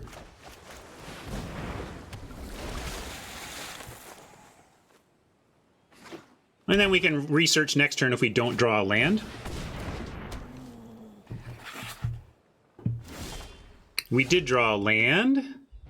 So I'm going to go for... Well, we could rebuke. We could make a charger and attack. What else can we do? Do we want to rebuke? Eventually that Scythe Kitty is going to get annoying. I'm always worried about pack beasts. If we rebuke the Scythe Kitty, we can actually attack here. But we can also, if we just want to, like, I can just do this and attack. Yeah, let's do charger. I tend to... Oh, I'm not going to Royal Mage. I'm going to be greedy with that East. But I'm going to... You like research? Jim likes research as the play. It does set us up to make sure we get our Wizard down next turn. There's that. Yeah, actually, I like Jim's play. I'm going to research. Although I should have researched carefully and held up the trap. Although we didn't have a Wizard to use it with, and I do want to get Wizard value out of my traps. Still, could have thought about the fact that a trap was a likely draw and a single blue better to leave up.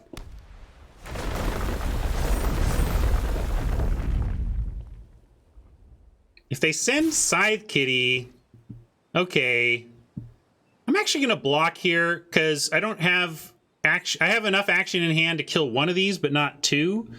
And if we trade for removal or trade for a pump spell, that's fine with me too, because we got trading this stalker for a cat or a pump spell is fine.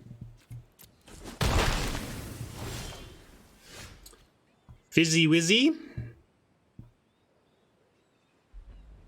How about Fissure Wizard with Trap Up and Rebuke the Kitty?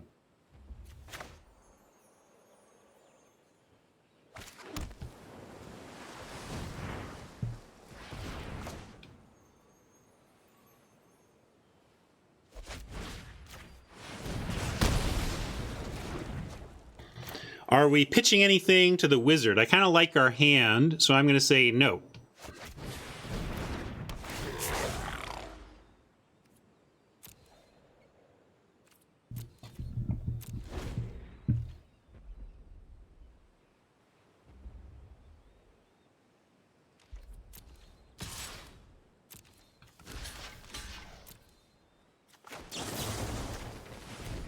Oh. Hoping they... Okay. There was a pause there, so I thought it wasn't going to work, but it ended up working. So they got something at instant speed. Let's keep that in mind.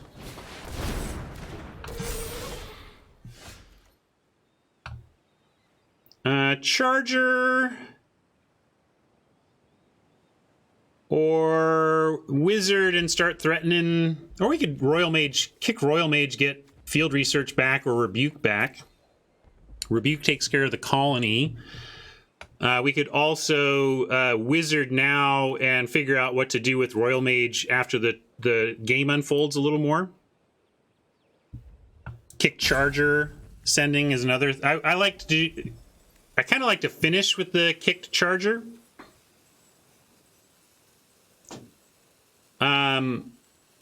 It's true that Royal Mage here maxes our mana.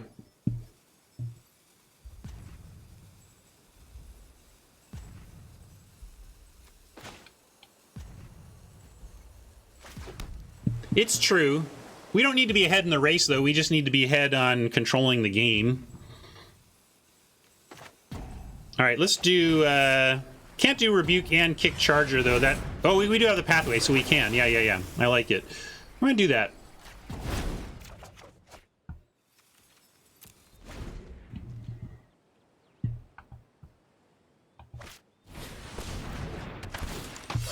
Nice. Oh, well. Oh, they're going to race? Okay.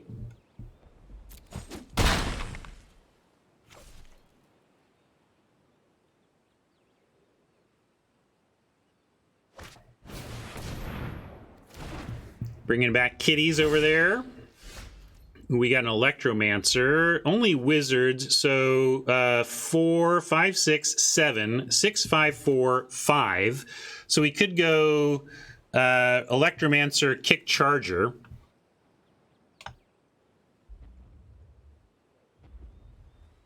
And hold the Rebuke.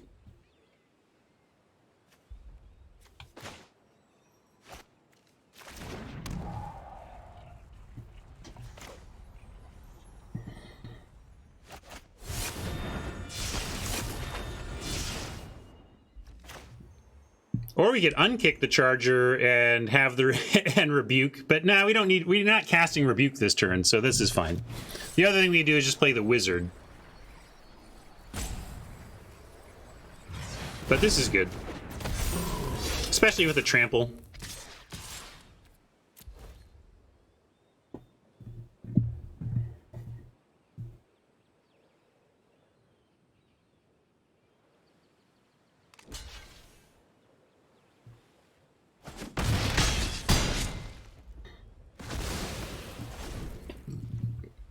Let's draw a sorcerer off the top, then we can rebuke the colony successfully.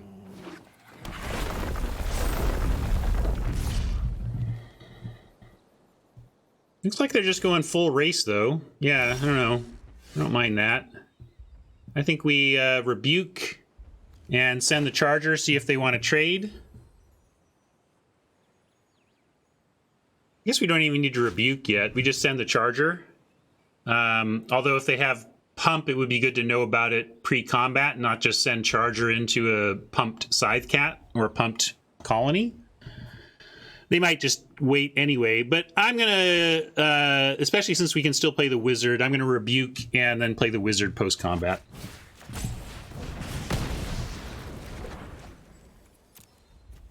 If they're deciding that they're not winning the race, they may make this trade, and then the wizard becomes a really nice threat to finish. I mean, it's pretty good. 3 creatures to their none and 2 cards.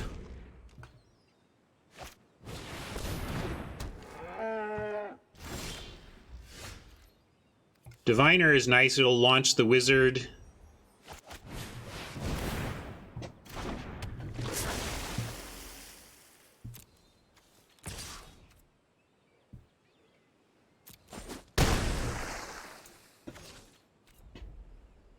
And we have card draw. I'm not going to mess around here either.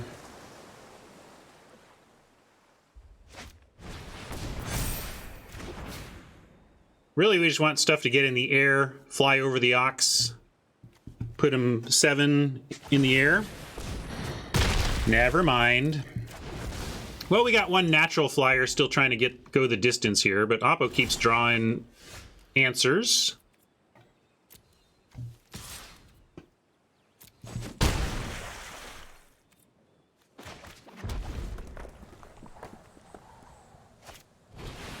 I think I'm going to start holding land, though. We have enough to cast just about anything.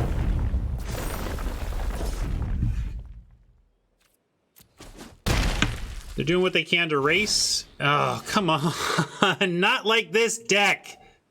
Oh, here comes the flood.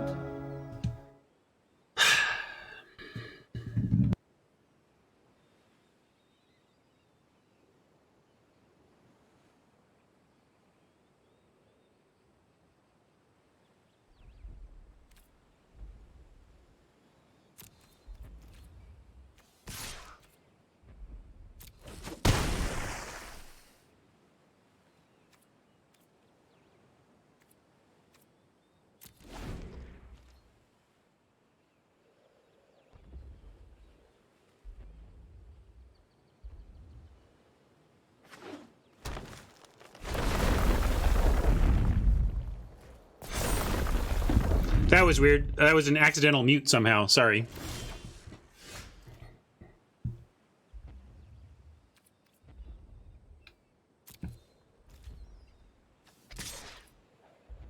I think when I hit my frustration flood, I accidentally hit my mute button. Well, at least Oppo's saying we're still on track. Cross fingers, play Amulet, and see what we can do. I don't think... yeah, maybe they did, because they had... Or maybe they didn't even want to offer the Felidar or something. I don't know. It seems like they forgot to attack, though. Hopefully they explode right now. Just explode. Please explode. But this has vigilance. That's what they were... That's what Chimero was on about. All right.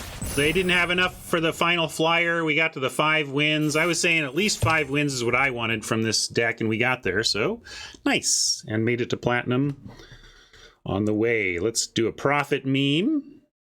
For we are profitable.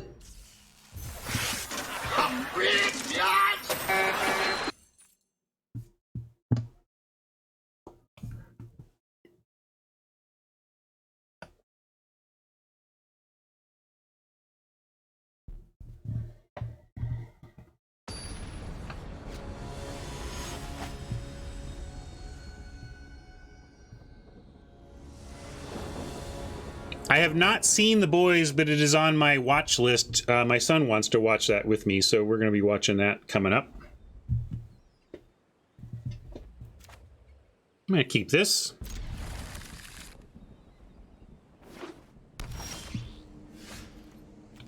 Well, Dream Draw now is like our bug catcher. So we can set up a Rebuke on 3 after an Electromancer.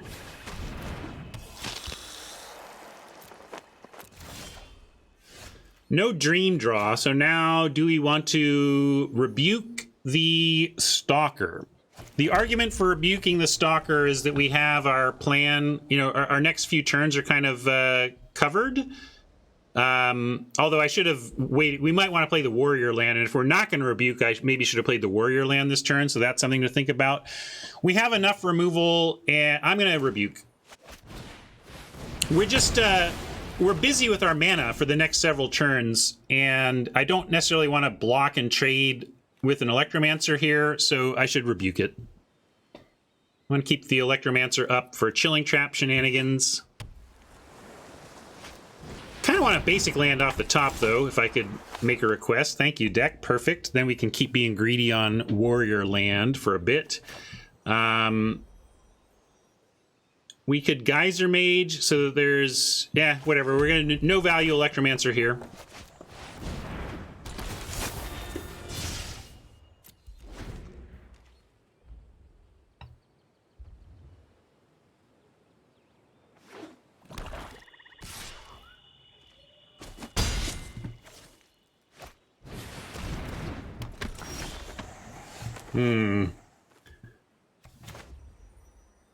Well, second Electromancer holding up Chilling Trap is not bad on blocks here, so we're going to do that and try to pass quickly, basically. Oop. Don't want to all attack.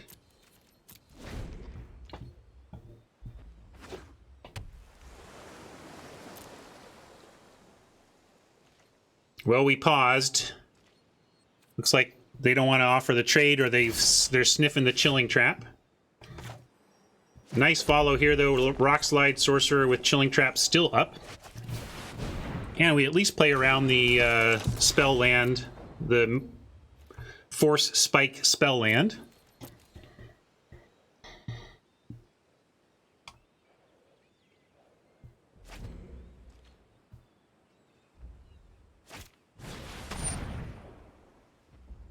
Good play for Oppo there.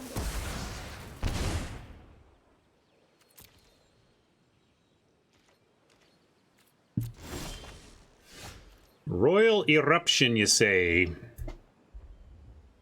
Well, I still like being greedy on all this stuff. I want to kick this. I want to play this.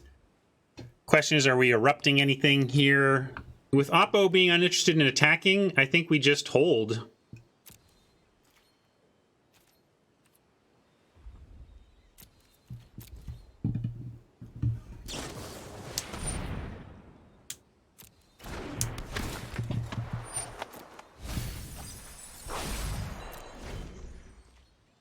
So you don't have to worry about Chilling Trap, Oppo. We don't even have... We just milled our Chilling Trap.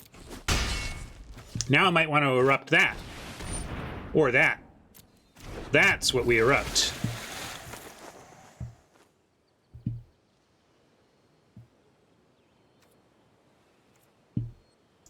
You still agree with Jinx? I'm so glad I saved that Royal Eruption.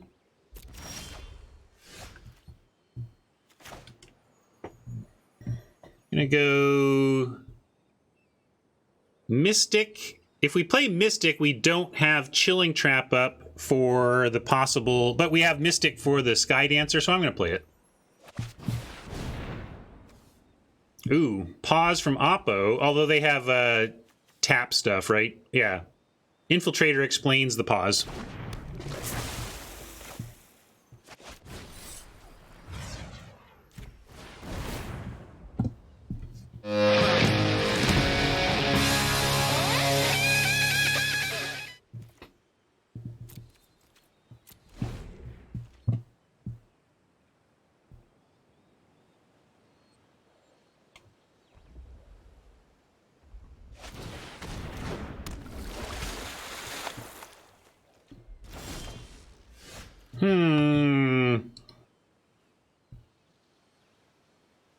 I'm going to continue to be greedy with the Geyser and Warrior. I like Electromancer triggering Mystic and then offering in the air, though.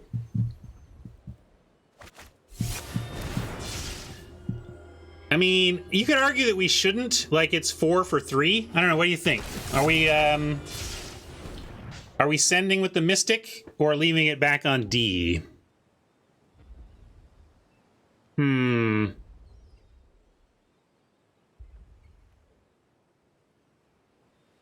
They might go for the double block, though, and the Chilling Trap blows them out. They've been playing pretty well, though.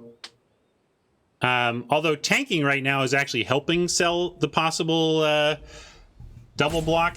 I'm going to offer once and see if they're interested in double blocking. And if they don't, next time I'll stay back. They may be playing around Chilling Trap, it's true. But I'm going to poke the bear and see what happens. Okay, as some expected, they are not gonna try a trade there. Ooh, another Stalker Sky Dancer is oppressive in the air, so we're definitely staying back now. We might even use Chilling Trap to preserve some damage and draw a card. We'll see. They're playing around it anyway. We might as well use it for a card.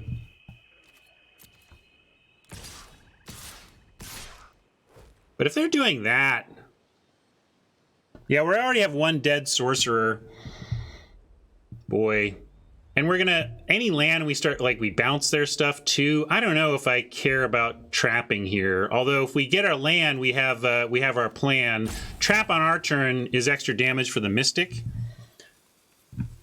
Yeah, I'm gonna say no trap here, but we'll follow through with my plan of like, okay, they didn't bite. We're gonna hold.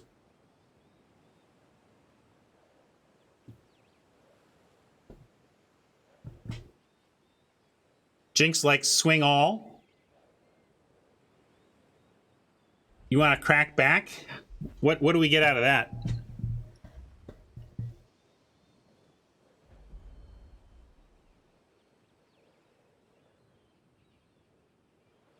Nine damage,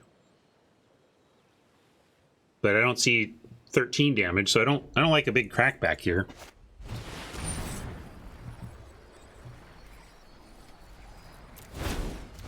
This is not really the worst. I mean, I was basically going to do this next turn anyway.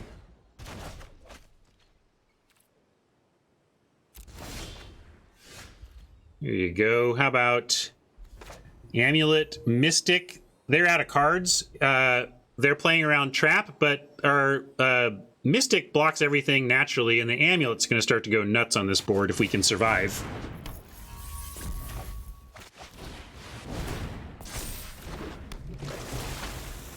Yeah, we're at 7, so this thing's going to become large. You got to keep that in mind.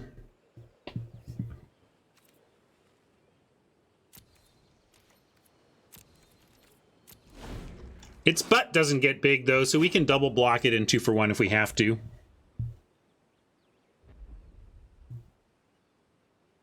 Yeah, maybe I should have played... Maybe I'm being greedy here.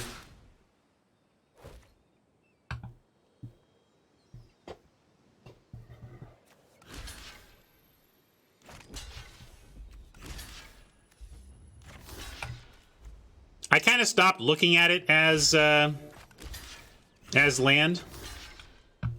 I was just starting to see this as a creature, and honestly, I kind of forgot that it could be played as a land. I'm never punished. I'm going to draw a basic anyway. It'll be fine. You like double block the 3/4? If we double block here, though, and get it dead before... I mean, this might be an instant, and that's what they're on about.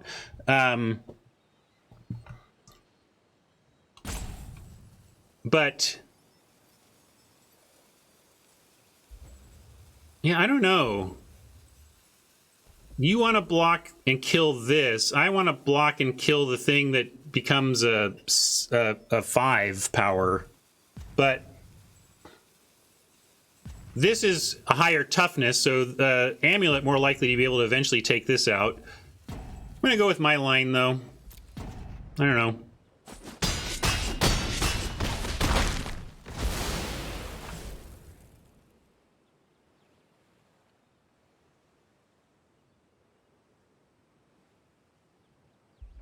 I mean, I'm not playing around Zoff. Can't beat that. Can't really beat that. Well,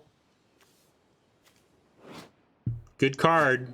We had some debate about how good this card was, but I was in the mind of very good. We had some disagreements. Let's see. We can go Geyser Mage, no kick. And then we have Trap plus Amulet. So maybe we are not dead. Then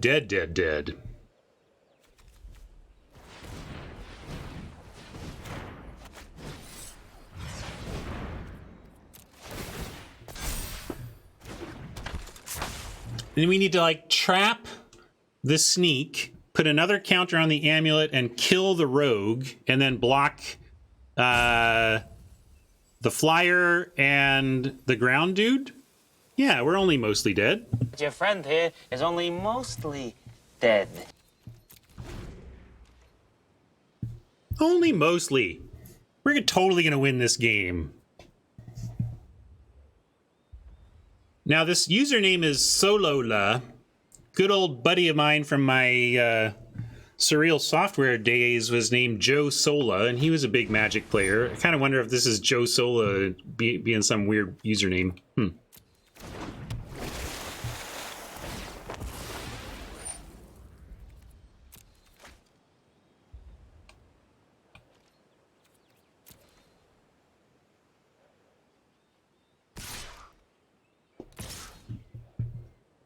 If they only send those, it's great for us.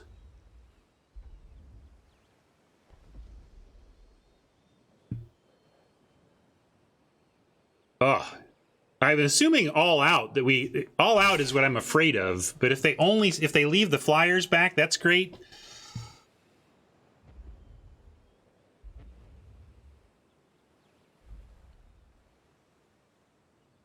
Because if they send everything, then we can't block and kill the sneak. If they only send this, we can actually take the 2 from the Skulker. Okay. Super interesting, because now we can Geyser Mage, Electromancer on Skitter Sneak, shrink it, kill this, take 2, go to 1, and still be in a great spot. Our real problem is that we still need to top deck, or else we're dead to one of the 2 flyers, because they can attack with both flyers. So that's the only other thing here. But I think we have to go for that and hope that we find something off the top.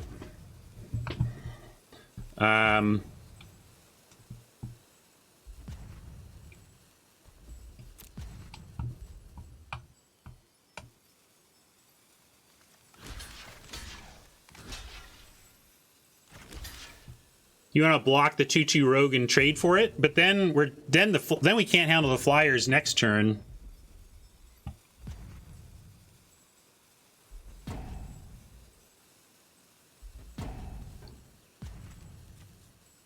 Oh, I see what you're saying. Yeah. No, that makes total sense. Good call, chat. Let's do it this way. Yeah, like this. Yeah, okay. Now it makes all sense to me. Much better. I agree, chat.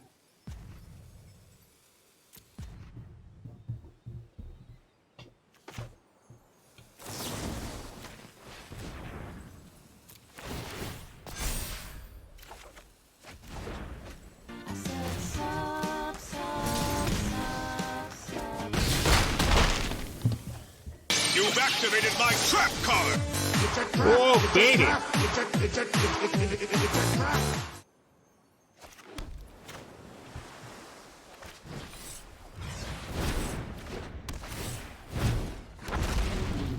Can't block the flyers, so I'm going to send the Electromancer.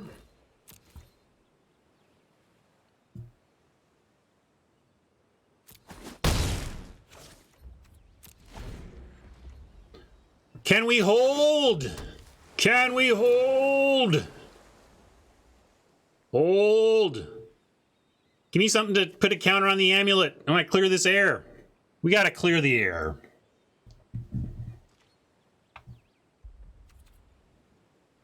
One time. Oh, yeah, that qualifies. Kind of as a send everything now. If we can present lethal. 3, 4, 5, 6, 7, 8. It's not lethal.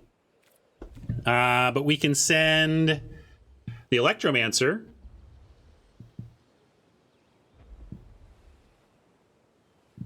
We can send Mystic only. I like Electromancer and Mystic. We're certainly sending Electromancer. They have nothing on the ground. But attack all is wrong. Yeah. I think attack all sets us up to possibly lose. Let's send Mancer alone. Yeah. I like Mancer alone.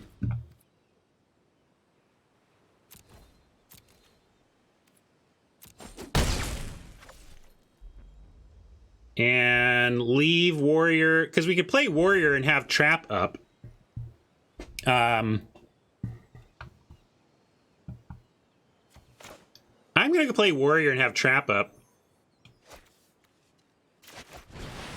It puts them under a lot of pressure next turn, and really hard for us to lose with a Chilling Trap in hand.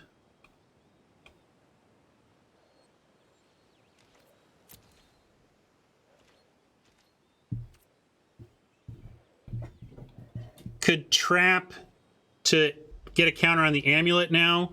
I think that's correct, actually, because then we can untap and be sure to clear one of these out of the way. And we draw an extra card to boot. I'm going to do that. It seems like low value, but it's maxing my mana. Yeah, see, I like this a lot. It worked out. Now I'm going to kill this one, I guess.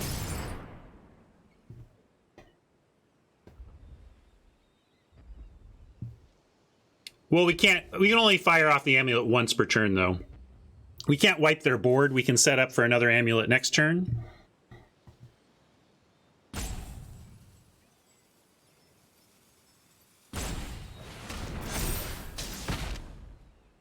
Okay. So with that, maybe we just send Warrior and Electromancer for forced blocks, leave our flyers back, and kick a field research after attacks.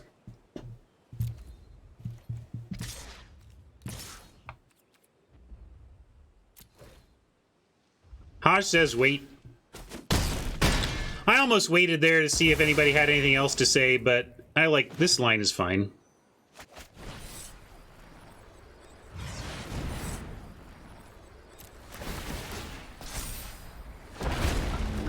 Yeah, maybe I missed some math, but again, I can get to a mode where I just keep looking at chat to tell me what to do, and it's just not good TV. I need to just make my mistakes and play my lines more often.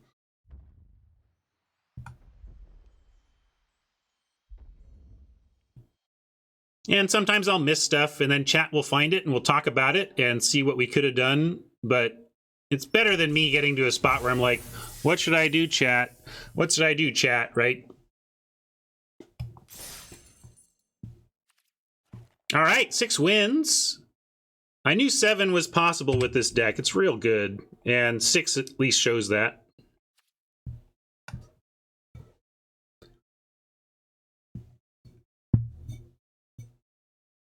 True, max value, full count. The old 6 and 2 full count on MTG Arena.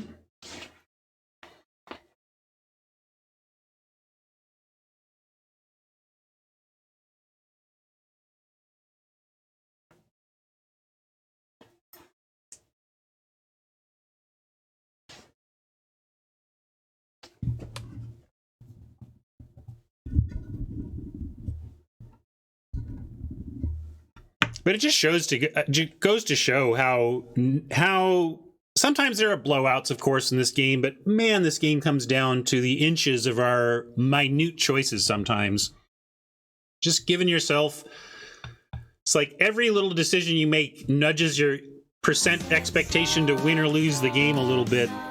And it's the people that are making like little perfect decisions throughout the game and pushing that number up that are at the top of the pro heap, you know? Thank you for the sub. A little bit normal. Appreciate it. Celebratory final boss sub.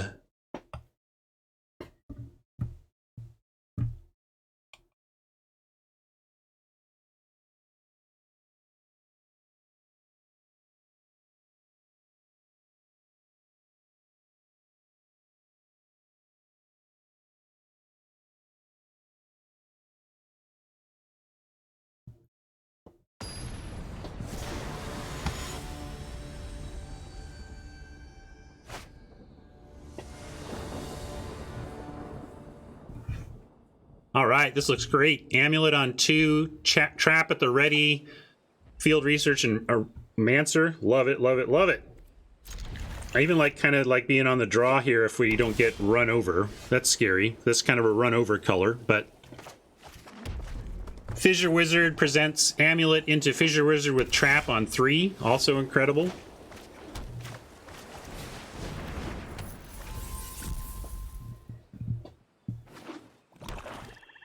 Yeah, or Fizzy on 4. We'll see what we want to do here. Well, can't attack or block that, so I like the Electromancer play on that front, because then the Electromancer sets up the ability to attack into the Celebrant. Yeah, we can also rebuke the Celebrant. That's fair, Hodge. Just get rid of that thing right quick. All right, I'm with you all. Waste no time.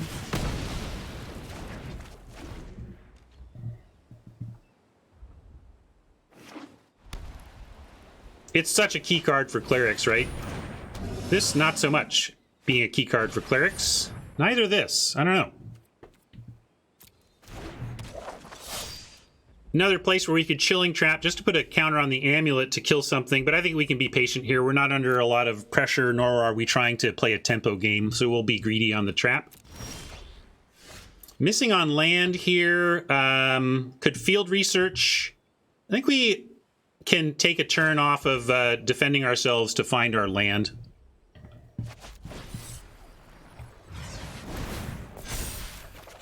I mean, I don't know how to not, Robert. It's really hard to not pause. You tell me what to do mechanically to not pause. I mean, I could like not talk about, you know, it's just it is what it is. This is probably one of the drawbacks of Chilling Trap. It's pretty easy to suss out when your opponent is playing a wizard deck, but at least it all evens out, you know. But I can't change how I'm trying to produce content just to hide one tell on a Chilling Trap. I'm going to talk when I talk.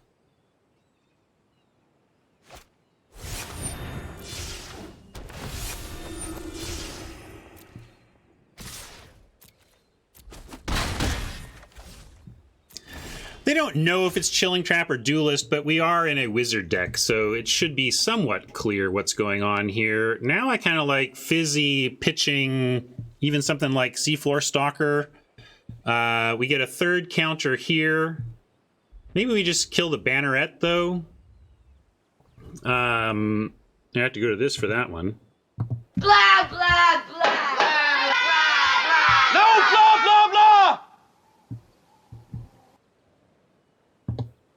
You've activated. And are we looking to get the Amulet up to the level that it can kill the Shepherd? In which case, just go ahead and play the Wizard now. I think I like that, too.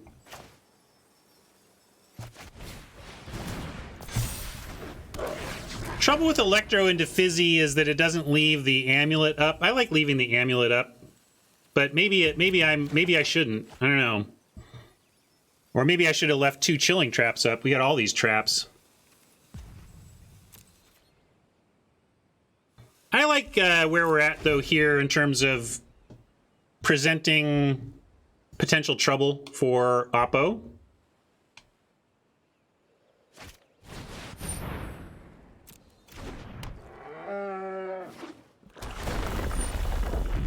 All right, that kind of stinks. And I think I'm going to have to go Chilling Trap to prevent some damage here and get that 4th counter on and draw a card. We're clogged up on traps. Let's use one of them here. Also, it may make them think, okay, they've used their trap, right?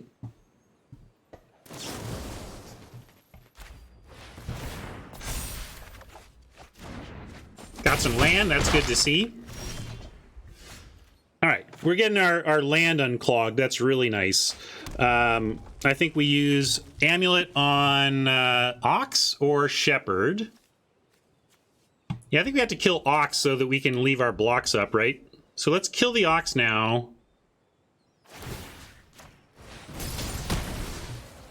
And then drop Mancer and potentially threaten to block.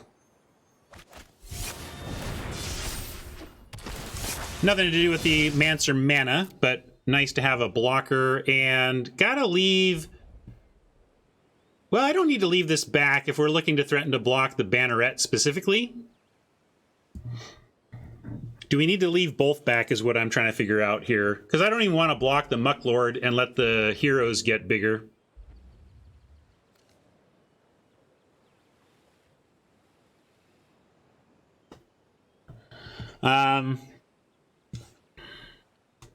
Might need to chump. I don't think we're going to need to chump yet, though. Do you think? I guess they could. They only have one card. This is a pump spell, you know, pump dude. All right, we'll say no attack. Certainly, I don't think this 2 damage is super relevant to whether or not we win the game, right? If we win this game, it's because we turn the corner, we take control, and we could win from them at 50, right? So the damage we're getting in isn't that game affecting.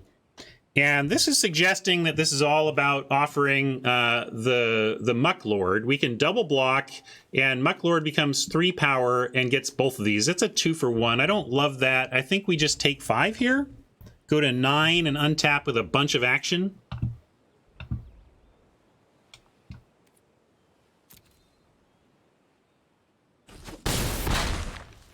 Yeah, I didn't even think they were going to pump. What's funny, though, that they didn't pump but didn't play anything. So what do you think's in hand? Interesting stuff there. With 6 mana, we could play an Electromancer and effectively have 4 mana after that. We could Electromancer into 4 mana. What are we doing with that 4 mana? We'd have to use it right away.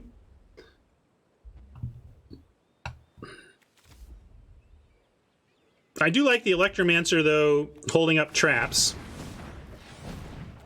We could even, let's go... You want to Cunning the Shepherd. That's interesting, too. Cunning the Shepherd buys us some time, puts a counter on the amulet, sets us up to... We have to decide what we're blocking. But yeah, I like that play. It also plays around, like, whatever instant they're doing, it probably is better play against that.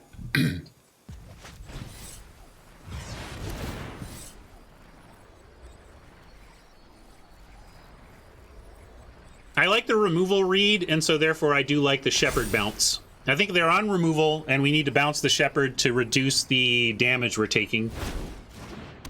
And allow our nice hand to develop long enough to take over. And none of these creatures matter either, so if they use removal on it, it's like, okay, congrats.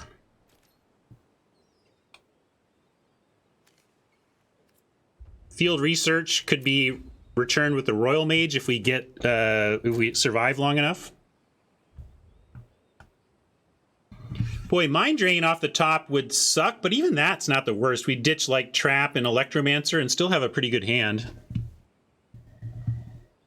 Yeah, Rebuke for the Shepherd is a good idea too. You know me, I'm just like, more cards.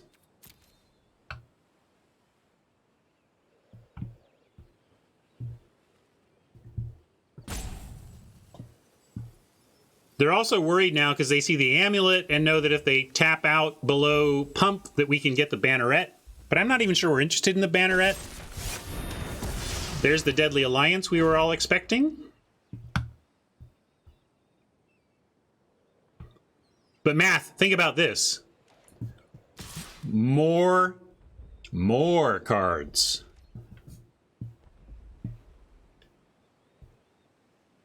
I like another take here.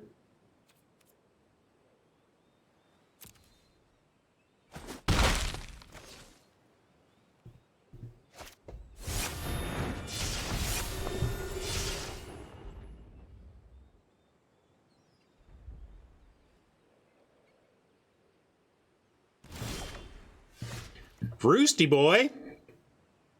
We want to roost before we Royal Mage, if possible. We could roost and have Amulet up, which threatens block and kill Shepherd.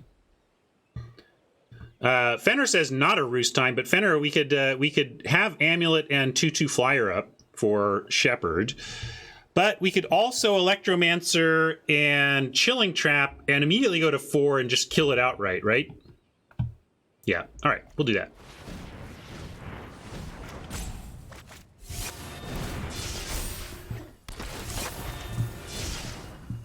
And don't love using trap like this, but I think it's correct. I think we just go for the shepherd here, and draw a card off trap, and then kill the shepherd.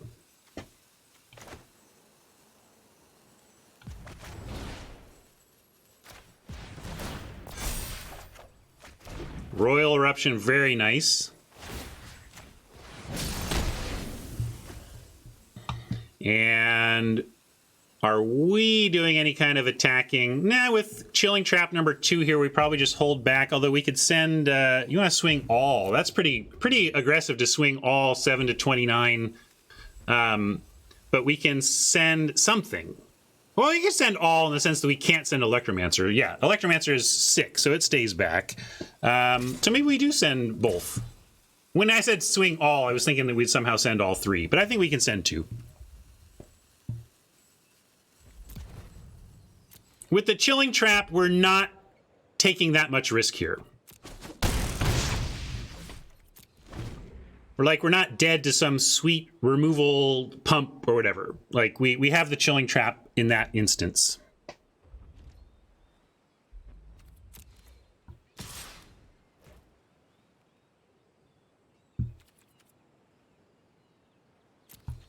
And I am going to block. I'm going to force them to see what make their pump play. I'm going to Chilling Trap to prevent the damage, and then they use their whole turn on this. It's fine.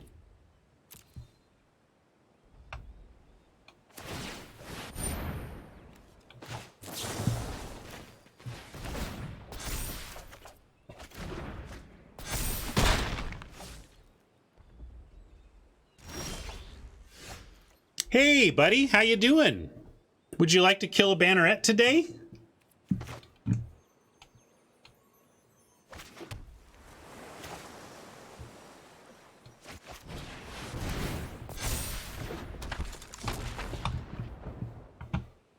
And yeah, let's kill this pump thing right now. And I'm going to send this and leave 1 extra back. Jinx wanted to send all. I'm being a little cautious here. I don't want to throw this away now that we're turning the corner. You want to play the roost no value? I still want to kick it. I don't know. Maybe that's greedy. It does set us up to kick it, kick the Royal Mage this turn, which I totally get. We could still do it, even.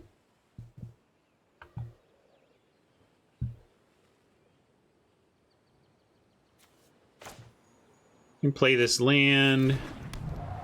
Yeah, I like kick Roost here. I should plan my whole turn, though. I'm being silly hasty. I'm not even looking. So they've got a Shadow Cat. They could use that to make this big enough, but then we could follow with... yeah, we can kill the cat right now. If we... You want to kill the cat with kicked Eruption? Because what we could also do is unkick the Eruption, put a counter here, and then still kill it. And then we get to play the Roost after. Let's do unkicked Eruption.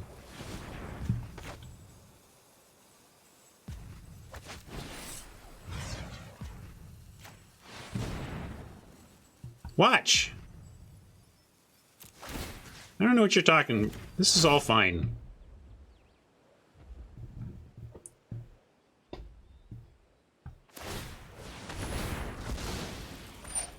What are y'all worried about?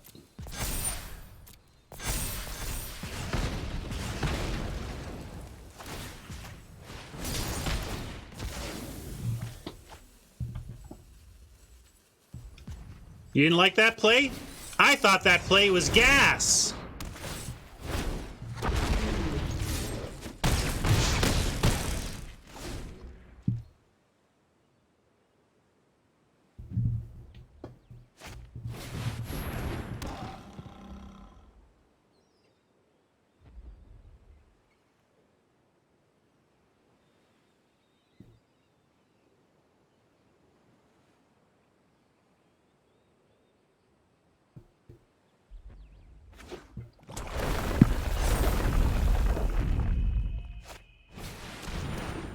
Another Mucklord. Charger, let's see, 4, 5, 6, 7, 8.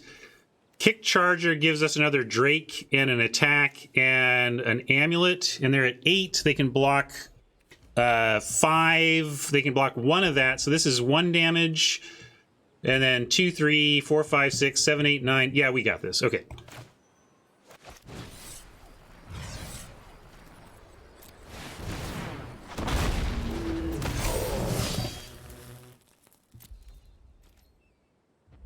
Yeah, I could have played the mage unkicked, but I did the math and this wins.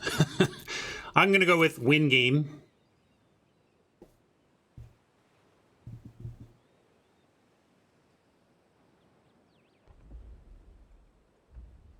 Oh yeah, I was telling chat earlier that I have not shaved or... We know we haven't cut my hair in a while, but I haven't shaved in a while either. I'm trying to kind of reset the beard and maybe do something else with it. I don't know. We'll see. Look at that, gang! Well, I never predict 7, but if there was a deck that I wanted to said, hey, you got to find 7 wins, pick a deck, this would be on my short list. This was a fantastic example of the archetype.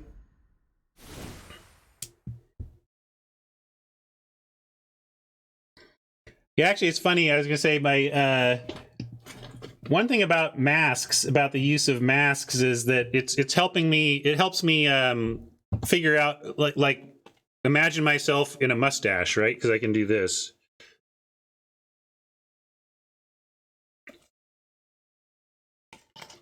So I keep looking in the mirror at my mask down below my mouth and think, oh, okay, that's Ryan's mustache look. Okay.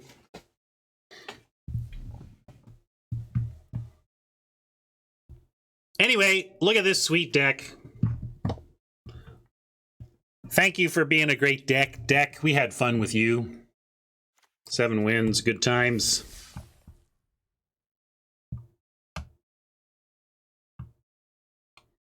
That I'm not even using that mask again. That mask is effectively garbage. Although it doesn't even really like. All right, check my logic on this this mask logic. You know, they say don't reuse these, but COVID does not stay on surfaces for very long. If I hang this up and leave it for a couple of days, how does it not reset to being completely functional again? Because any COVID that would be on it would be dead at that point, right? So that's my theory. If that's wrong, tell me what I. It's not COVID is not the only issue.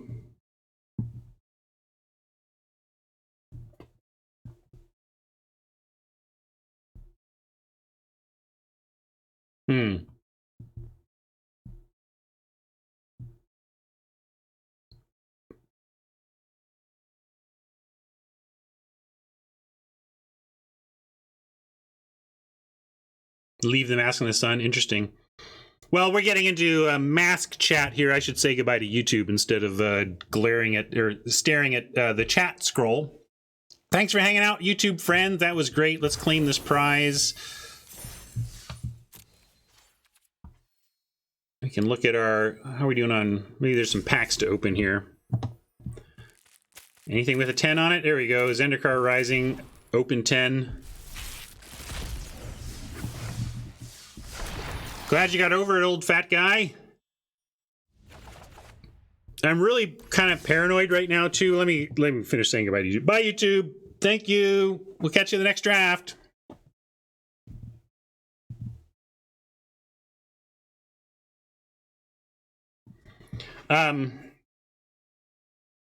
Anyway, I'm super, like, with vaccinations on the horizon, like, now it just seems like I really don't want to get COVID. I really don't want anybody I love to get COVID right now. We're so close to all being safe from it. Just don't be dumb. Like, just hang in, gang. We can get there. We can get there.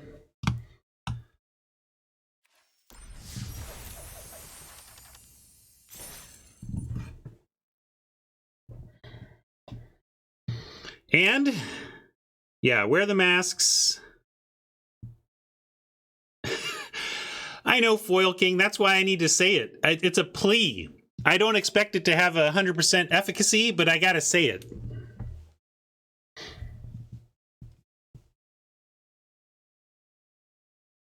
Yeah, it'd be nice if they stopped the transmission, but I'm just happy that we have any cavalry on the horizon, because I've been feeling for a long time now that given America's capability to respond as a culture and with the leadership at the top, we're basically in the mode of let's see how much damage we do before the vaccination is widespread.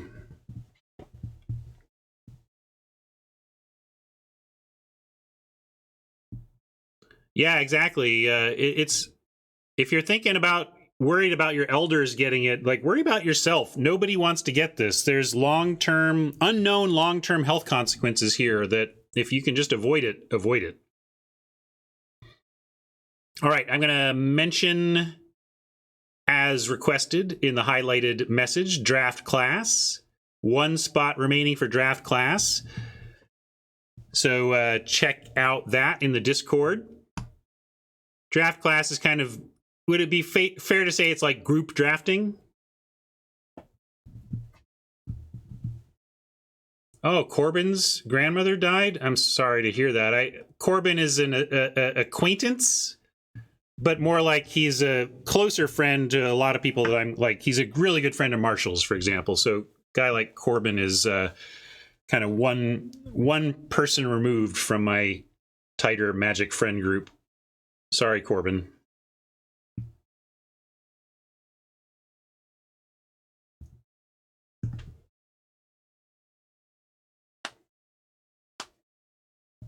You're celebrating just the fact that I mentioned draft class? Boy, I gotta work harder because you're easy to please.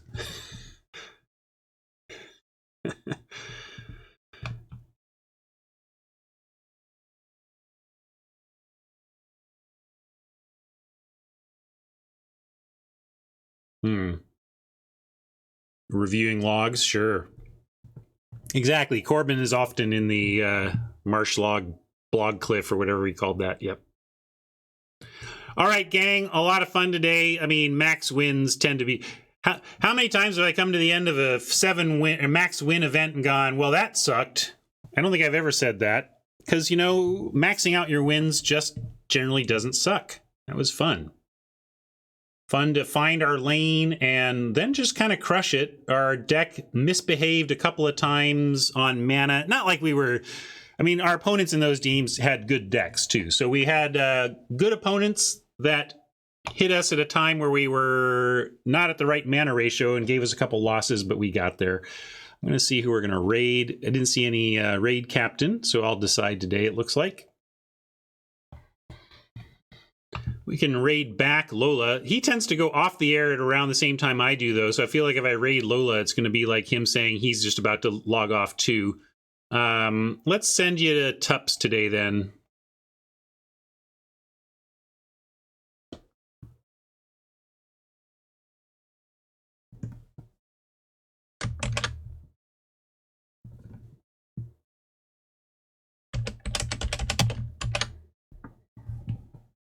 Oh, Oklahoma. Yeah, that's not a place treating things quite as seriously as every other place in the nation.